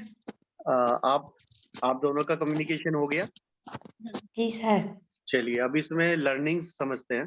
जैसे स्वाति जी ने बहुत अच्छे तरीके से आपको बात बताई, पहला बहुत अच्छा प्रेजेंटेशन रहा, क्लियर था कम्युनिकेशन ही क्या बताना चाह रहे हैं आपको। तो इसमें एक लर्निंग पहला था, शालिनी जी आपने हमारे इंस्ट्रक्शन को ध्यान से नहीं सुना, जी सर। आपको भी अपने पॉइंट्स रखने थे और स्वाति जी को भी ऐसे ही नॉलेज शेयरिंग करनी थी जो स्वाति जी ने की थी, पहला। दूसरा, जब स्वाति जी बोल रहे थे तो उसमें बीच में हमें टोकना नहीं था, है ना। बाद में आपने ठीक कर लिया था, लेकिन क्या है कि पहले हमें अच्छे से सुनना है। जब वो सारी बातें कर लेंगे उसके बाद हम अपनी बातें रखेंगे, जैसे रख सकते हैं। तो हमारी एक लर्निंग रही कि पहले तो इंस्ट्रक्शंस जो मिली हैं आपको उसको हमें ध्यान से सुनना है। जब हम ऑफलाइन वर्कशॉप करते हैं तो हम एक एक्टिविटी करते हैं एक्चुअली, जिसमें कम से कम आधा पौन घंटा लग जाता है और लोग रिपीटेडली बार बार आते रहते हैं क्योंकि वो सही तरीके से कम्युनिकेट नहीं कर पा रहे और अपने आप ही समझ जाते हैं कि हमने गलती कहाँ की है ना। तो कभी मौका मिलेगा तो हम उसको वो भी करेंगे। तो क्या होता है कि हम इंस्ट्रक्शंस को सुनना बहुत इंपॉर्टेंट है और उसके बाद हम उससे फॉलो करें, पहला। दूसरा, जब बातें चल रही हैं तो उसके बीच में ना बोल के सुनना है, फिर अपनी बात। चलिए बहुत अच्छा रहा शालिनी जी, स्वाति जी, फर्स्ट आपका इंटरेक्शन रहा है तो बहुत अच्छे तरीके से आपने प्रेजेंट किया। तो ये सब हम सभी का एक एक्सरसाइज है आपस में, तो इसको पर्सनली बिल्कुल नहीं लेना है, हमने कोई गलती की ऐसा भी नहीं मानना है।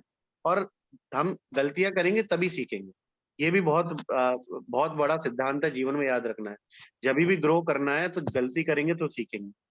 जब एक एरोप्लेन फाइटर पहली बार जाता है तो कोई एक्सपर्ट थोड़ी होता है, वो भी गलतियां करता होगा ना, लेकिन कार तो बहुत अच्छी चलाता है।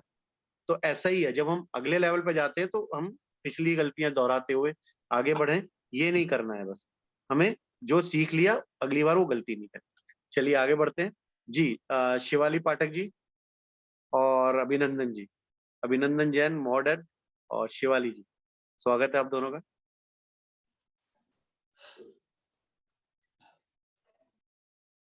नमस्ते सर। नमस्ते जय जिनेंद्र सभी को, नमस्ते सभी को। शिवाली, मैं एक चर्चा करना चाहूंगा, मुझे याद आ रहा है अभी देखिए एक और पिंग कर देंगे दोनों को। हाँ सर बोलिए। मुझे याद आ रहा है एक प्रेरणात्मक जो सबके लिए कॉमन और इंटरेस्टिंग भी होगा और एक प्रेरणापद या प्रेरणास्पद उदाहरण है हमारे जो फिल्म जगत के सुपरस्टार या मिलेनियम सुपरस्टार माने जाते हैं श्री अमिताभ बच्चन जी। मैं उनसे काफी प्रेरित हूँ इस मामले में ही नहीं कि वो एक बहुत अच्छे अभिनेता हैं, आजकल वो एक बहुत अच्छे अभिनेता माने जाते हैं और उन्होंने जिस भी फील्ड में कदम रखा है उसमें सफलता पाई है। वो एक अच्छे संवाद करता है, बहुत अच्छी तरीके से अपनी बात को प्रस्तुत करते हैं, उनकी आवाज बहुत अच्छी मानी जाती है। लेकिन मुझे ये बात उनकी बहुत प्रेरित करती है कि किसी समय में जब वो संघर्ष कर रहे थे अपने करियर के शुरुआत में, तो बहुत ज्यादा असफलता हाथ लग रही थी, बहुत ज्यादा निराश हो रहे थे वो, बार बार उनको कई बार एक तो फिल्में ही नहीं मिल रही थी। उनकी जो आवाज है जब वो अपनी रेडियो पर जाकर के और अपनी आवाज का टेस्ट कराने के लिए, उसका परीक्षण कराने के लिए गए, मतलब उनको वो चाहते थे कि कोई जॉब लग जाए। उस समय वो एक तरीके से बिल्कुल बेरोजगार थे और वो चाहते थे कि चलो कुछ नहीं तो रेडियो पर ही काम मिल जाए। तो उनका जो वॉइस टेस्ट के लिए जब वो गए तो उनकी वॉइस को रिजेक्ट कर दिया। जी उनको कहा गया कि वो जो है वो उनकी आवाज अच्छी नहीं है और वो रेडियो पर अपनी प्रस्तुति देने के लायक नहीं है। जी जब वो फिल्मों में काम मांगने जाते थे तो अक्सर लोग उनके दुबले पतले शरीर को और उनके लंबे शरीर को देख करके कहते थे कि कहीं से कहीं तक आप हीरो लगते ही नहीं हो, क्योंकि वो जो दौर था उस समय का, उस समय जैसे दिलीप कुमार साहब हैं या देवानंद साहब हैं या ये लोग उस समय राजेंद्र कुमार जी हैं, ये उन लोगों का दौर था और उस समय वो लोग बहुत आकर्षक लगा करते थे। उसके सामने अमिताभ बच्चन साहब को मतलब नगण्य माना गया, कुछ भी नहीं माना जी गया। तो वो बहुत परेशान हाल थे, यहाँ तक वो सोचने लग गए थे कि कई बार उनको लगता था कि मैं शायद इस काम के लिए नहीं बना हूँ। और ऐसा करके वो जो है वापस लौटने का भी सोचने लगे थे मुंबई नगरी से। लास्ट में उनको एक फिल्म मिली दीवार, और दीवार जो है उनके लिए हालांकि नहीं लिखी गई थी, वो किसी और के लिए लिखी गई थी, लेकिन जब उन लोगों ने मना कर दिया तो अंत में वो अमिताभ बच्चन साहब को मिली और वहीं से उनका जो एक कहते हैं कि लक पलट हो गया, उनका काया पलट हो गया और वो फिर आज हम उनको उस रूप में देखते हैं कि वो एक सुपरस्टार हैं। बीच में जी उन्हें बहुत ज्यादा संघर्ष झेलना पड़ा कई तरह से, लेकिन उन्होंने किसी भी संघर्ष के सामने हार नहीं मानी। तो मेरा कहने का मतलब ये है शिवाली और सभी को मैं ये कहना चाहता हूँ कि जीवन में संघर्ष बहुत होते हैं, बहुत आते हैं, लेकिन यदि हम उनसे हारे नहीं, परेशान नहीं हो, तो अंततः हम सफल होते ही हैं। जी मेरा यही कहना। जी शिवाली। हाँ सर सही बोला, क्योंकि कुछ पाने के लिए पहले मेहनत तो करनी पड़ती है, बिल्कुल फिर आगे मतलब पता चलता है कि मतलब अपनी एक कीमत पे हम कुछ कर सकते हैं। पहले तो ऐसा है कि आपको एक सीढ़ी चढ़नी है, फिर उसके अंदर आगे काम कर सकते हैं। अब जैसे पहले ही तो वैसे कहीं भी गए, अगर वहाँ मतलब किसी ने तेज बोल दिया, कोई भी एक्सपीरियंस जो आप खुद से अंदर से डर लग रहा है कि हम कर पाएंगे कि नहीं, लेकिन अगर ठान लें कि नहीं हमें करना है तो शायद हम आगे बढ़ जाएंगे, और शायद नहीं बढ़ ही जाएंगे, क्योंकि ठान लिया है मुझे काम करना है। बिल्कुल। और असफलताओं से परेशान नहीं होना है। असफलताएं कई बार आती हैं, लेकिन यदि हम अपने कार्य में लगे रहते हैं और निरंतर अपने कार्य को करते हैं तो निश्चित रूप से हम सफल होते ही हैं। ऐसे उदाहरण मेरे जीवन के आसपास के भी हैं, बहुत सारे उदाहरण हैं।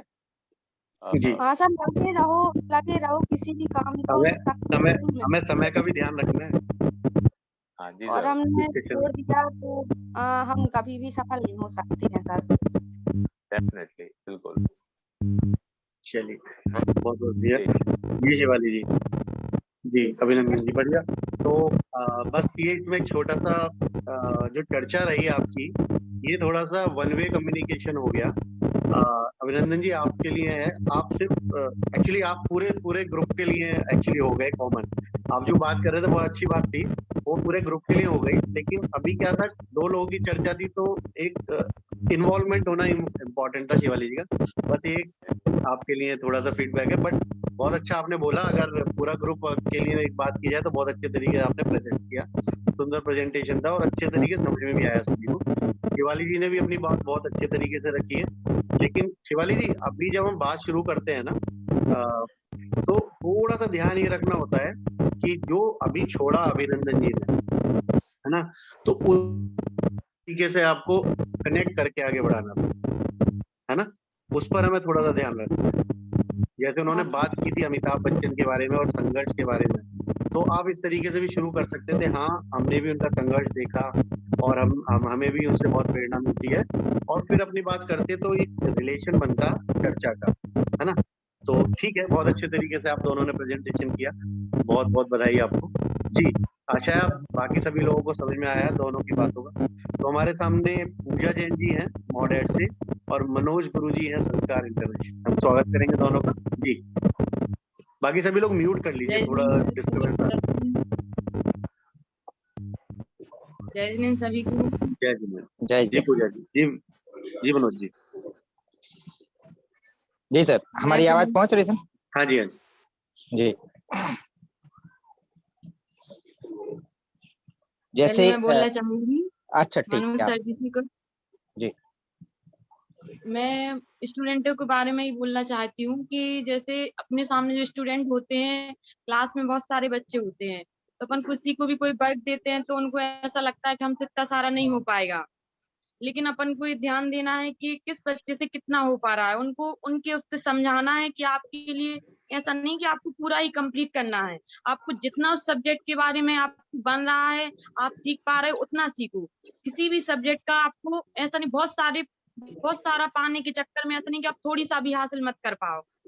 तो मेरा यही उद्देश्य रहता है बच्चों को समझाने का या किसी को भी समझाने का कि आप उस विषय के बारे में थोड़ी सी जानकारी प्राप्त कर लो, जिससे कहीं पर भी आपके सामने वो सब्जेक्ट या वो विषय आए तो आप उसके बारे में थोड़ी सी नॉलेज आपको पता होनी चाहिए। बिल्कुल शून्य ना होने से अच्छा है कि आपको उसके बारे में थोड़ी सी नॉलेज हो, क्योंकि अधिकतर बच्चों को ऐसा लगता है कि मैम ने पूरा दिया या सर ने पूरा दिया तो हमें वो पूरा ही कंप्लीट करना है, और पूरा कंप्लीट करने के चक्कर में बच्चे बिल्कुल भी नहीं कर पाते हैं। तो हमारा यही उद्देश्य है कि बच्चे उस चीज के बारे में कुछ जाने और कुछ समझें। यही मनोज सर जी से कहना चाहते हैं हम। ठीक है, हम आपकी यही बात हमारा समझ पा रहे एक्सपीरियंस है। हम आपकी बात समझ पा रहे हैं। तो वैसे क्या है, हम लोगों को ये भी करना चाहिए कि बच्चे के लिए कितना कितना दें पढ़ने के लिए, है ना।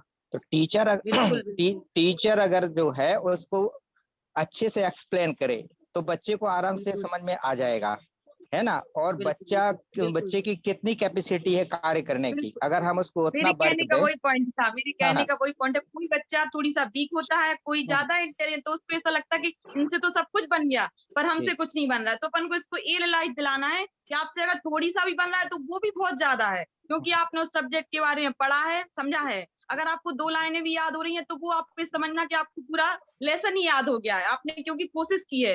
रोज आप 2-2 लाइन की कोशिश करोगे तो एक दिन आपकी वो 10 लाइन कंप्लीट हो जाएंगी। बिल्कुल बिल्कुल। आप 10 लाइन को एक साथ कंप्लीट करना चाहोगे तो 10 डेज ही निकल जाएंगे, आपका कंप्लीट नहीं होगा। जी ऐसा मेरा खुद का एक्सपीरियंस है। हाँ, सही है। वैसे अभी आज सर ने अपने पूरे व्याख्यान में बताया कि बच्चों के लिए जो है आसान भाषा, है ना, जो बच्चे जो समझ सके, है ना। रट्टू तोता वाला तो सिस्टम खत्म ही करना चाहिए हमारे ख्याल से। तो हमें उनको ऐसी भाषा, ऐसी लैंग्वेज में बताना चाहिए जिससे मतलब वो बहुत ही आसान तरीके से सीख जाए, है ना। और उनको भी वर्क इस तरीके से दें कि जैसे मान के चलो कि आज हमने मैथ का दिया, है ना, तो सारे सब्जेक्ट का ना दे के हम उसको जो है, अगर 6 सब्जेक्ट होते हैं तो 6 में से जो है हम लोग 3-3 सब्जेक्ट का दे सकते हैं, तो इससे क्या होगा कि उनके ऊपर लोड भी नहीं होगा और वो कार्य भी अच्छे से कर बिल्कुल पाएंगे, बिल्कुल सर। है ना। जी सर आपकी बात, मुझे आशा है कि आपको मेरी बात समझ में आई होगी, मुझे आपकी बात बहुत अच्छे से समझ में आई। जी जी, हम समझ पा रहे हैं आपकी बात, है ना। बिल्कुल बिल्कुल सर। बहुत बहुत ठीक। धन्यवाद। आप दोनों ने एक दूसरे को बहुत अच्छे से बात समझाई और हम भी समझ पाए। बस मनोज जी ने बहुत अच्छे तरीके से बहुत ठहराव के साथ प्रस्तुति दी है, उसके लिए बधाई। पूजा जी के लिए फीडबैक है। पहला, जब हम बात कर रहे हैं तो इधर उधर नहीं देखना है, सामने देखना है। ये अभ्यास करना है हमें। ये जनरल हमारी आदत होती है, कई बार हम बोलते हुए उधर उधर देखते हैं, बट बहुत इफेक्टिव कम्युनिकेशन करना है तो सामने हमारी नजर होनी चाहिए, है ना, पहला।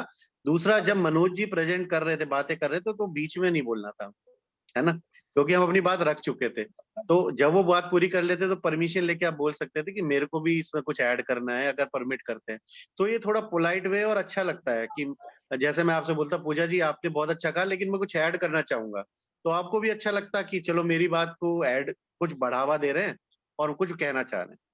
बट ओवरऑल अच्छा कम्युनिकेशन था और समझ में आया। बहुत बहुत बधाई आप दोनों को। Thank ji, you. आगे बढ़ते हैं। और आगे हमारे साथ हैं सजल जैन जी हैं और प्रिया ताम्रकर जी। जी, स्वागत है आप दोनों का।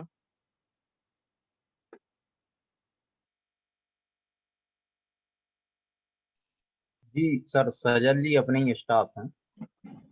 अच्छा, हमारे साथ हैं, चलिए, धन्यवाद। तो प्रिया जी के साथ हर्षा दीक्षित जी। जी हर्षा जी। हेलो जर्नल मैम। जी, हाँ, आप सुन पा रही हैं मेरे लिए? हाँ जी, हाँ जी। हाँ, मैं एक टॉपिक बात करना हर्षा चाहती जी हूँ ने मैम। अभी अनम्यूट नहीं किया है। हर्षा जी, प्रिया जी रुकिए, हर्षा जी ने अनम्यूट नहीं किया है। ऐसा एक कॉमन चीज नोटिस की है, फिर से मैं सभी मित्रों को बताना चाहूंगा कि अभी जब हम ये प्रस्तुति की तरफ आते हैं तो बहुत सारे मित्र लेफ्ट कर जाते हैं। देखिए, भागना नहीं है, फेस करना है। अगर हमें आगे बढ़ना है ना, तो फेस करना है, ध्यान रखिए। भागने वालों को क्या मिलेगा? कुछ नहीं। जो आगे बढ़ के फेस करेगा, यहाँ हम सब मित्र हैं, यहाँ कुछ ऐसा तो है नहीं कि भाई हम गलत तरीके से किसी से बात करते हैं, डांटते तो किसी को भी नहीं है। भागना क्यों है? सीखने ही तो आए हैं यहाँ सब आपस में, और एक दूसरे चर्चा कर सीख रहे। जितना अभ्यास करेंगे ना उतना फायदा होगा। देखिए, अभी देखिए 14 ही रह गए फ्रेंड्स हमारे साथ। अभी थोड़ी देर पहले 19 थे, 18, 16, 15, 14। अभी थोड़ी देर 12 रह जाएंगे। देखिए, ये आप ही के लिए है, ये हमारे लिए नहीं है। ये आप ही सभी के लिए है, और अभी छोड़ के जाएंगे तो फायदा किसका होगा? जी, चलिए, प्रिया जी, और प्रिया जी के साथ विवेक जी, विवेक जैन जी, स्वागत है आप दोनों का। जी, ओके जर्नल सर। जय जिनेन। हाँ सर, सर एक कॉमन सी प्रॉब्लम है जिसके कारण मैं भी कभी कभी थोड़ा सा कंफ्यूज होती हूँ कि एक्चुअली जब कभी स्कूल में हमारे पेरेंट्स आते हैं बच्चों की शिकायत लेके, ठीक है, तो कंपैरिजन ये होता है कि ये वाला बच्चा ज्यादा अच्छा पढ़ता है, ये बच्चा मतलब मेरे बच्चे में थोड़ी सी ये दिक्कत हो रही है, ये कमी हो रही है। तो हम अपने आप से माध्यम तो उन्हें बताते हैं कि नहीं ऐसा नहीं है, या आपको लगता है, या सब बच्चों की कैपेसिटी अलग अलग होती है। ये हम नॉर्मल उनसे कन्वर्सेशन करते हैं कि आप ऐसा ऐसा मत सोचिए, या फिर धीरे धीरे हम बच्चों में इम्प्रूवमेंट लाएंगे।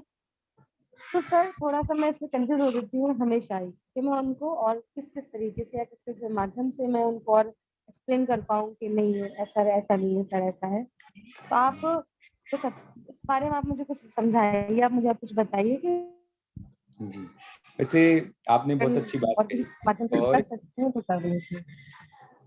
जी, आपकी एक बहुत अच्छी धन्यवाद। बात, ये जो कॉमन प्रॉब्लम आ रही है कि सब पेरेंट्स चाहते हैं कि हमारा बच्चा भी दूसरे बच्चे की तरह, जैसे अन्य बच्चे हैं वैसे ही अच्छी, वैसी की वैसी उसकी भी अच्छी प्रोग्रेस होनी चाहिए। मतलब कि एक सामने वाला बच्चा है यदि 98 मार्क्स ला रहा है तो मेरा बच्चा भी 98 मार्क्स लाए, ऐसी ही अन्य की भावना होती है। तो उनके लिए एक सर ने कई बार एक अपना एग्जाम्पल दे सकते हैं। देखो, हर बच्चे का कहना चाहिए कि ग्रहण करने की जो क्षमता है किसी बात को समझने की तरीका है, हर बच्चे का आईक्यू अलग अलग होता है। जैसे अपन दृष्टांत दें, जैसे एक जंगल है, तो जंगल में एक बंदर है, एक हाथी है। आप सबसे कहेंगे, बंदर से कहोगे पेड़ पे चढ़ जाएगा तो चढ़ सकता है, हाथी से कहो कि वो पेड़ पे चढ़ जाए, वो चढ़ नहीं सकता, परंतु वो अपने आप में इतना ऊंचा है कि वो पेड़ में से फल तोड़ सकता है। तो इस तरह से आप यदि हम इस तरह से पेरेंट्स से डील करते हैं कि भाई आपके बच्चे में भी एक अलग क्षमताएं हैं, वो क्षमताएं अपने आप में उस बच्चे को अन्य बच्चों से अलग करती, उसमें अलग अपनी बात को कहने का, समझाने का या अलग तरीके से आगे बढ़ने की उसकी क्षमता है। हमें उसकी एबिलिटी को, उसकी क्षमताओं को पहचानना है। तो मैं जो कहना चाह रहा था, जो आप कहना चाहे, आपने बहुत अच्छी बात रखी है। ये सभी के साथ, सारे स्कूलों के साथ ये सबसे बड़ी समस्या होती है कि वो पेरेंट्स को ही सबसे पहले समझाना होता है कि आपका बच्चा कैपेबल है। केवल पढ़ाई में अच्छे मार्क्स लाने से, बहुत अच्छे लाने से नहीं हो सकता कि उसकी योग्यता बढ़े। केवल पढ़ाई ही सब कुछ नहीं है, उसमें बहुत सारी योग्यताएं हैं जिन पर हम मिलजुल कर ही काम करेंगे। शायद आप हमारी जी बात सर। आपकी बात बहुत अच्छी लगी, जो आपने प्रश्न उठाया है, ये सभी का प्रश्न है और बहुत अच्छा लगा आपसे चर्चा करके। सर मुझे भी आपसे बात करके बहुत अच्छा लगा। सर सर से कुछ बोलना चाहती हूँ, दीपक सर से। जी सर मेरी बहुत इच्छा थी कि मैं एक बार अभिनंदन सर से भी बात करूं, मेरा बहुत मन था, और मैंने सोचा था कि हो सकता है स्टार्टिंग में मेरा आप उनके साथ नाम जोड़ें। हालांकि कोई बात नहीं, आपसे तो बोल रही हूँ कि आप अगली पूछ बार से भी सकते हैं, मौका मिले। अभिनंदन जी से भी पूछ सकते हैं, आप पूछना चाहें तो नहीं नहीं प्रश्न। सर, नहीं सर, अब नेक्स्ट सेशन में कभी मौका मिलेगा तो सर जी अभिनंदन सर से भी बात करूंगी। जी, जी बहुत बहुत शुक्रिया। बढ़िया। कि सर मुझे वो बहुत सीनियर सिटीजन लगते हो, जो मुझे सर मैं ग्रुप में किसी के मैसेज पढूं या ना पढूं, मैं सर आपके मैसेज जरूर पढ़ती हूँ सर। थैंक यू चलिए, धन्यवाद सर। धन्यवाद प्रिया जी, धन्यवाद विवेक जी, धन्यवाद अभिनंदन जी। देखिए, ये होता है कम्युनिकेशन प्रॉपर स्टार्ट करना, क्लोजर भी कैसे करना है। बहुत अच्छा एग्जाम्पल दोनों ने प्रस्तुत किया कि एक दूसरे की बात की सराहना की, एक दूसरे को सपोर्ट किया, कॉम्प्लीमेंट करना कहते हैं इसको, और क्लोजर भी किया आपस में कि हम दोनों ने एक दूसरे की बात को समझाया, धन्यवाद दिया। और एक बहुत अच्छी बात भी हुई है इसमें कि जरूरी नहीं है कि हम अपनी बात ही रखें, वही संवाद है। सही प्रश्न सही तरीके से और सही स्थान पर पूछना, वो भी आवश्यक। जो प्रिया जी ने आज किया कि एक सही प्रश्न को रखा मंच पर और अच्छे तरीके से उस प्रश्न को पूछा, क्योंकि जब हम पूछना चाह रहे हैं वो क्लैरिटी होनी भी बहुत जरूरी है हमारे माइंड में कि हम पूछना क्या चाह रहे हैं। तभी जो बताने वाला है अच्छे तरीके से मार्गदर्शन कर सकते हैं। और उतने ही सुंदर तरीके से विवेक जी ने बहुत अच्छे तरीके से एग्जाम्पल देकर समझाया। और उस एग्जाम्पल के साथ मैं आगे बढ़ाते हुए बात और करना चाहूंगा, जो उन्हीं की बात से समझ में आया, जो मैंने पहले शायद कभी नहीं सोचा था। बंदर और हाथी का कंपैरिजन करना उचित नहीं है, लेकिन हमारा एम ये हो सकता है कि पेड़ से फल लेकर आना है, तो बंदर अपनी कैपेबिलिटी से चढ़ के लाएगा, हाथी अपनी कैपेबिलिटी से सूंड उठा के तोड़ देगा। तो पेरेंट्स का क्या होना चाहिए उद्देश्य कि मैं जो गोल सेट किया है इसके बच्चे के जीवन का, वो गोल कैसे प्राप्त करे। तो वो उसकी क्षमताओं को पहचानते हुए इस गोल को प्राप्त करने के लिए प्रेरित करे, ना कि हाथी को बोले कि पेड़ पे चढ़ना सीखो और बंदर से बोले कि उछल के पेड़ तोड़ना सीखो। तो ये बहुत सुंदर विवेक जी की बात सुन के समझ में आया, और हम अगली कहीं ना कहीं प्रस्तुतियों में जरूर प्रयोग करेंगे। तो यही तो है सीखना सिखाना, कि कहीं ना कहीं से हम भी सीखते हैं और कहीं ना कहीं से आप सभी सीख रहे हैं। तो एक दूसरे को सीखते हो आगे बढ़ते हुए, यही सुंदरता इस कार्यक्रम। तो जब दोनों तरफ से कम्युनिकेशन होगा, तभी इसमें ये माहौल बनेगा और तभी बात बनेगी। बहुत बहुत बढ़िया विवेक जी, बहुत धन्यवाद प्रिया जी। आगे बढ़ते हैं, और अभी हमारे कौन से मित्र बच्चे हमारे साथ। जी ये 222223 और दुर्गा लोधी जी। 222223 कौन है मित्र? ये ऐसा लग रहा है हम जेम्स बॉन्ड के उसमें जमाने में आ गए ना। बॉन्ड। खुफिया एजेंट, कोई हमारे ऑब्जर्वेशन तो नहीं कर रहा, सही चल रहा है सब कुछ। जी, ये मुझे लगता है सुन नहीं पा रहे उधर। बहुत सी बारी दुर्गा जी, दुर्गा लोधी जी, सौरभ जैन जी, स्वागत है आपका। जी सौरभ जी, सौरभ जी साइलेंट मत रहा कीजिए, आप भी पार्टिसिपेट कीजिए हमारे साथ, अच्छा लगता है। समय समाप्ति की ओर है। हाँ जी सौरभ जी स्वागत है जी। दुर्गा लोधी जी भी हैं, वो अगर ओपन कर लेंगे अपना वीडियो या ऑडियो। 2223। सौरभ जी अकेले रह जाएंगे, तो सौरभ जी के साथ कौन करना चाहेंगे चर्चा? जी कोई भी कर लेगा सर। जी सौरभ जी किसको चुनते हैं आप? सर अच्छा, अच्छी चर्चा चल रही है। को चलना है। प्रिया जी हैं। चलिए प्रिया प्रिया जी कामकर जी। स्वागत। जी प्रिया जी स्वागत है। सौरभ जी यस सर, जी धन्यवाद sir. Good evening ma'am. Good evening sir, very good evening sir. जी। मैं पूछना चाहूंगा आपसे कि जब क्लास के दौरान कुछ बच्चे ऐसे होते हैं जिनका बर्थ 7th मंथ का होता है, दे आर नॉट नॉर्मल। वो बहुत मतलब उनकी बॉडी तो ठीक है, पतले दुबले होते हैं थोड़े से, लेकिन अंडरस्टैंडिंग लेवल भी उनका कम होता है, परफॉर्मेंस लेवल कम होता है। ऐसे बच्चों के साथ क्लास में कैसे डील कर रहे हैं? Okay sir. सर ऐसे बच्चे बहुत नहीं, बहुत से होते हैं। और जब मैं पढ़ाती थी तो मेरे साथ 2 बच्चे ऐसे थे जो शारीरिक रूप से और मानसिक रूप से बहुत ज्यादा कमजोर थे सर।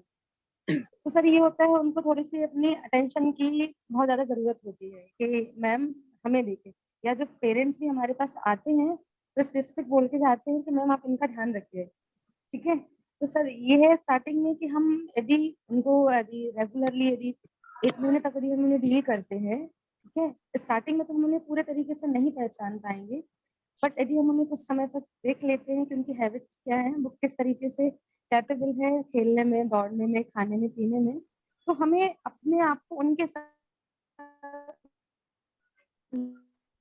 तो वो बच्चा अपने आप मेंटेनेंस कर लेगा स्कूल के साथ, और बच्चों के साथ भी सामंजस्य स्थापित कर लेगा। सिर्फ मेहनत उनके साथ हमें करनी है कि हम उनके अनुरूप ढलें, ना मतलब उन्हें हम अपने अनुरूप ना ढालें। तो इसके माध्यम से शायद हो सकता है कि वो एक अच्छा मतलब इन्हें मतलब विद्यार्थी होके स्कूल से निकले। सर मेरी ये राय है आपके विषय पर। बिल्कुल, आपका बहुत अच्छा सुझाव रहा, आपका तरीका बहुत अच्छा है। हमारे स्कूल में भी बहुत सारे बच्चे ऐसे हैं जो मानसिक रूप से, शारीरिक रूप से थोड़े से बाकी बच्चों की तुलना में कम हैं। ऐसे बच्चों के साथ डील करने में मेरा भी यही अनुभव है कि हमको उन बच्चों को पहले तो कंफर्टेबल माहौल देना पड़ेगा, वो किसी भी प्रकार का डर उनके अंदर नहीं होना चाहिए, और फिर उसके बाद जब वो डर खत्म हो जाता है उनका, तो बाकी जो नॉर्मल बच्चे हैं वो उनके साथ कोप अप करने को अपने आप को रेडी करते हैं, वो उसी लेवल पे आने की कोशिश करते हैं, और कुछ समय बाद उनका परफॉर्मेंस बहुत बेहतर हो जाता है। सर मैं आपको एक छोटा सा एग्जांपल बताऊं। मेरे स्कूल में जो बच्चा था, अनिकेत जैन करके उसका नाम था। सर वो जब वो खाना खाता था तो जो वाइट रहते थे उसको वो चबा नहीं पाता था, मतलब नहीं वो जब यदि उसको थोड़ा सा मीट के यदि खाना मिले तो वो खाता था, नहीं तो उसके कौर के कौर वो मुंह से निकाल देता, वो अपना लंच कवर नहीं करता था। तो सर मैं भी बहुत परेशान हो जा रही थी कि मैं उसको खाना कैसे खिलाऊं। जब मुझे पता चला कि उसको जैसे जैसे अपन दादा लोगों को नहीं देते हैं कि मीट के दे देते हैं और उनको कहते हैं कि आप खा लो, सर तो मुझे उसके साथ ये भी करना पड़ा। तो उसके साथ मुझे भी ये चीजें सीखने को मिली है, ये हुआ है। तो यही उन बच्चों के साथ कि सर हमें ऐसा करना चाहिए। बहुत अच्छा होता है कई बच्चों के साथ इस प्रकार से कि खाना खाने में इनिशियली दिक्कत होती है उनको। चलिए thank thank you you so sir. Much, बहुत अच्छा संवाद रहा। धन्यवाद सर। बहुत बहुत बढ़िया सौरभ जी, बहुत बढ़िया प्रिया जी। तो ये मैच्योर कम्युनिकेशन है, बहुत एक दूसरे की बात को समझाना और क्वेश्चन को सही तरीके से समझ के एग्जाम्पल देना। और सबसे इम्पोर्टेंट क्या है, अगर हमें पता है उस विषय में तो हम अपनी राय दें, अगर नहीं पता है तो हम क्षमा भी मांग सकते हैं। जैसे प्रिया जी के साथ हो चुका है, उनको उसका एक्सपीरियंस है तो उन्होंने अच्छे तरीके से बताया। लेकिन अगर हम इसी बात को अगर हमें नहीं पता होते हुए बताने का प्रयास करें तो कहीं ना कहीं गलत होगा। तो हमें ये भी सीखना होगा कि कब हमें ना बोलना है। हम उसमें क्षमा मांग सकते हैं, जरूरी नहीं है हमें उस विषय में पता है। तो हम ऐसा ही बोल सकते हैं कि हमें पता नहीं है, हम आपको मालूम करके बता सकते हैं। या आज पता नहीं है, कभी बता सकते। तो ये बहुत बढ़िया कम्युनिकेशन दोनों का रहा कि बहुत अच्छे तरीके से, और सौरभ जी ने अपनी बात रखी, प्रिया जी ने, बहुत बहुत धन्यवाद।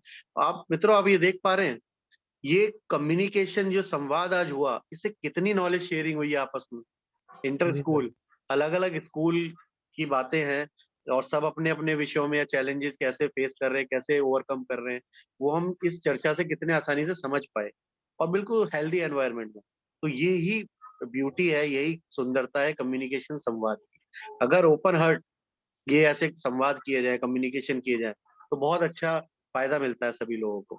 तो आपस में आप सभी स्कूल ये ऐसे संवाद आयोजन कीजिए कभी कभी, तो आपस में बहुत कुछ सीखने को मिलेगा। तो हमारा समय अभी समाप्ति की ओर है। अगर हमारे कुछ मित्र और हैं जो ऑन करना चाहें, दुर्गा लोधी जी संस्कार से और 222223, अगर ये ऑन कर लें अपना ऑडियो वीडियो, तो हम उनसे भी बात कर सकते हैं। संस्कार से और कौन है? संस्कार विवेक जी जानते हैं आप?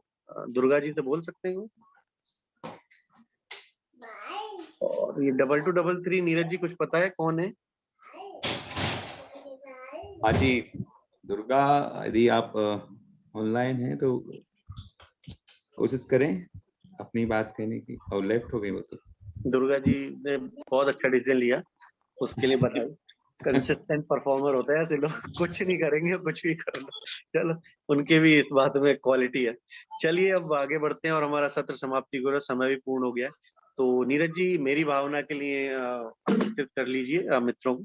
और बहुत आशा करते हैं कि आज का ये टॉपिक सभी को शायद समझ में आ गया है कि कितना इम्पोर्टेंट है कम्युनिकेशन, क्योंकि हम लोग किस तरीके से बच्चों के साथ करें कम्युनिकेट, वो भी हमें अभ्यास करना है। तो अगला एक सप्ताह भी अभ्यास का ही रहने वाला है, और अगले सप्ताह हम और अगले पॉइंट्स पर बात करेंगे, कम्युनिकेशन को कैसे इंप्रूव कर सकते हैं, किस तरीके के साइंस होते हैं या कौन से ऐसे टॉप टिप्स होते हैं जिससे हम और इफेक्टिव कम्युनिकेशन कर सकते हैं। तो चलते हैं, समाप्ति की ओर बढ़ते हैं। और मेरी भावना जी, नीरज जी स्वागत है आपका। जी जी बिल्कुल सर, और एक बहुत बहुत धन्यवाद सर। छोटा सा और रिक्वेस्ट और है, सॉरी नीरज जी बीच में बोल रहे हैं, आप सभी को फीडबैक फॉर्म मिलते हैं, तो सभी फीडबैक फॉर्म अवश्य भरिए जी। उससे बहुत बेनिफिट होता है हमें भी समझने के लिए कि किस तरीके से वर्कशॉप हो रही है, वेबिनार जा रहे हैं, और हमें क्या इम्प्रूवमेंट और कर सकते हैं। जी नीरज, स्वागत है आपका। जी जी बिल्कुल सर, बहुत बहुत धन्यवाद। और हमारे सभी शिक्षक प्रशिक्षणार्थियों के लिए, क्योंकि आज ये हमारा टॉपिक था प्रभावी संवाद। तो आज प्रैक्टिकल तौर पे भी हमने उसे करने का प्रयास किया है, और कई ट्रिक के माध्यम से, कई टिप्स के माध्यम से भी आज हमने उसे जाना एवं समझा है। ये हमारे जीवन का बहुत बड़ा क्या है, हिस्सा मान के चलिए या पॉइंट मान के चलिए, कि हमें अपने संवाद को प्रभावी कैसे बनाना है। ये तो अपने स्वयं के व्यक्तित्व विकास का एक अंग है संवाद। तो चूंकि समय अपनी गति से चल रहा है, और समय को ध्यान में रखते हुए हम आज के सत्र को यहीं पे समाप्त करेंगे। एक बार पुनः आप सभी से दोनों हाथ जोड़ने अनुरोध करूंगा। आप अपने दोनों हाथ जोड़ लेंगे, प्रार्थना एवं वंदना की मुद्रा को ध्यान करेंगे। श्री महावीर भगवान की। जो मोहे माया मानि मति सर, मदन मर्दन वीर हैं। जो विपुल विघ्नों बीच में भी, ध्यान धारण धीर हैं। जो तारण तारण भव निवारण, भव जलधि के तीर हैं। वे वंदनीय जिन्हें से तीर्थंकर स्वयं महावीर हैं। श्री महावीर भगवान की जय। इसी महावीर वंदना के वाचन के साथ हम आज के सत्र का यहीं पर समापन करते हैं। सत्र समापन के तदुपरांत एक फीडबैक फॉर्म की लिंक आपके लिए भेजी जाएगी। उस फीडबैक फॉर्म की लिंक को आप आवश्यक तौर पर भर के जरूर सबमिट करें। हम पुनः एक नए टॉपिक के साथ अगले सप्ताह रूबरू होंगे। तब तक के लिए आप सभी के लिए जय हिंद, जय भारत। जय जिनेंद्र कर दो, जय जी। जय जिनेंद्र करो, हाँ जी कर दो।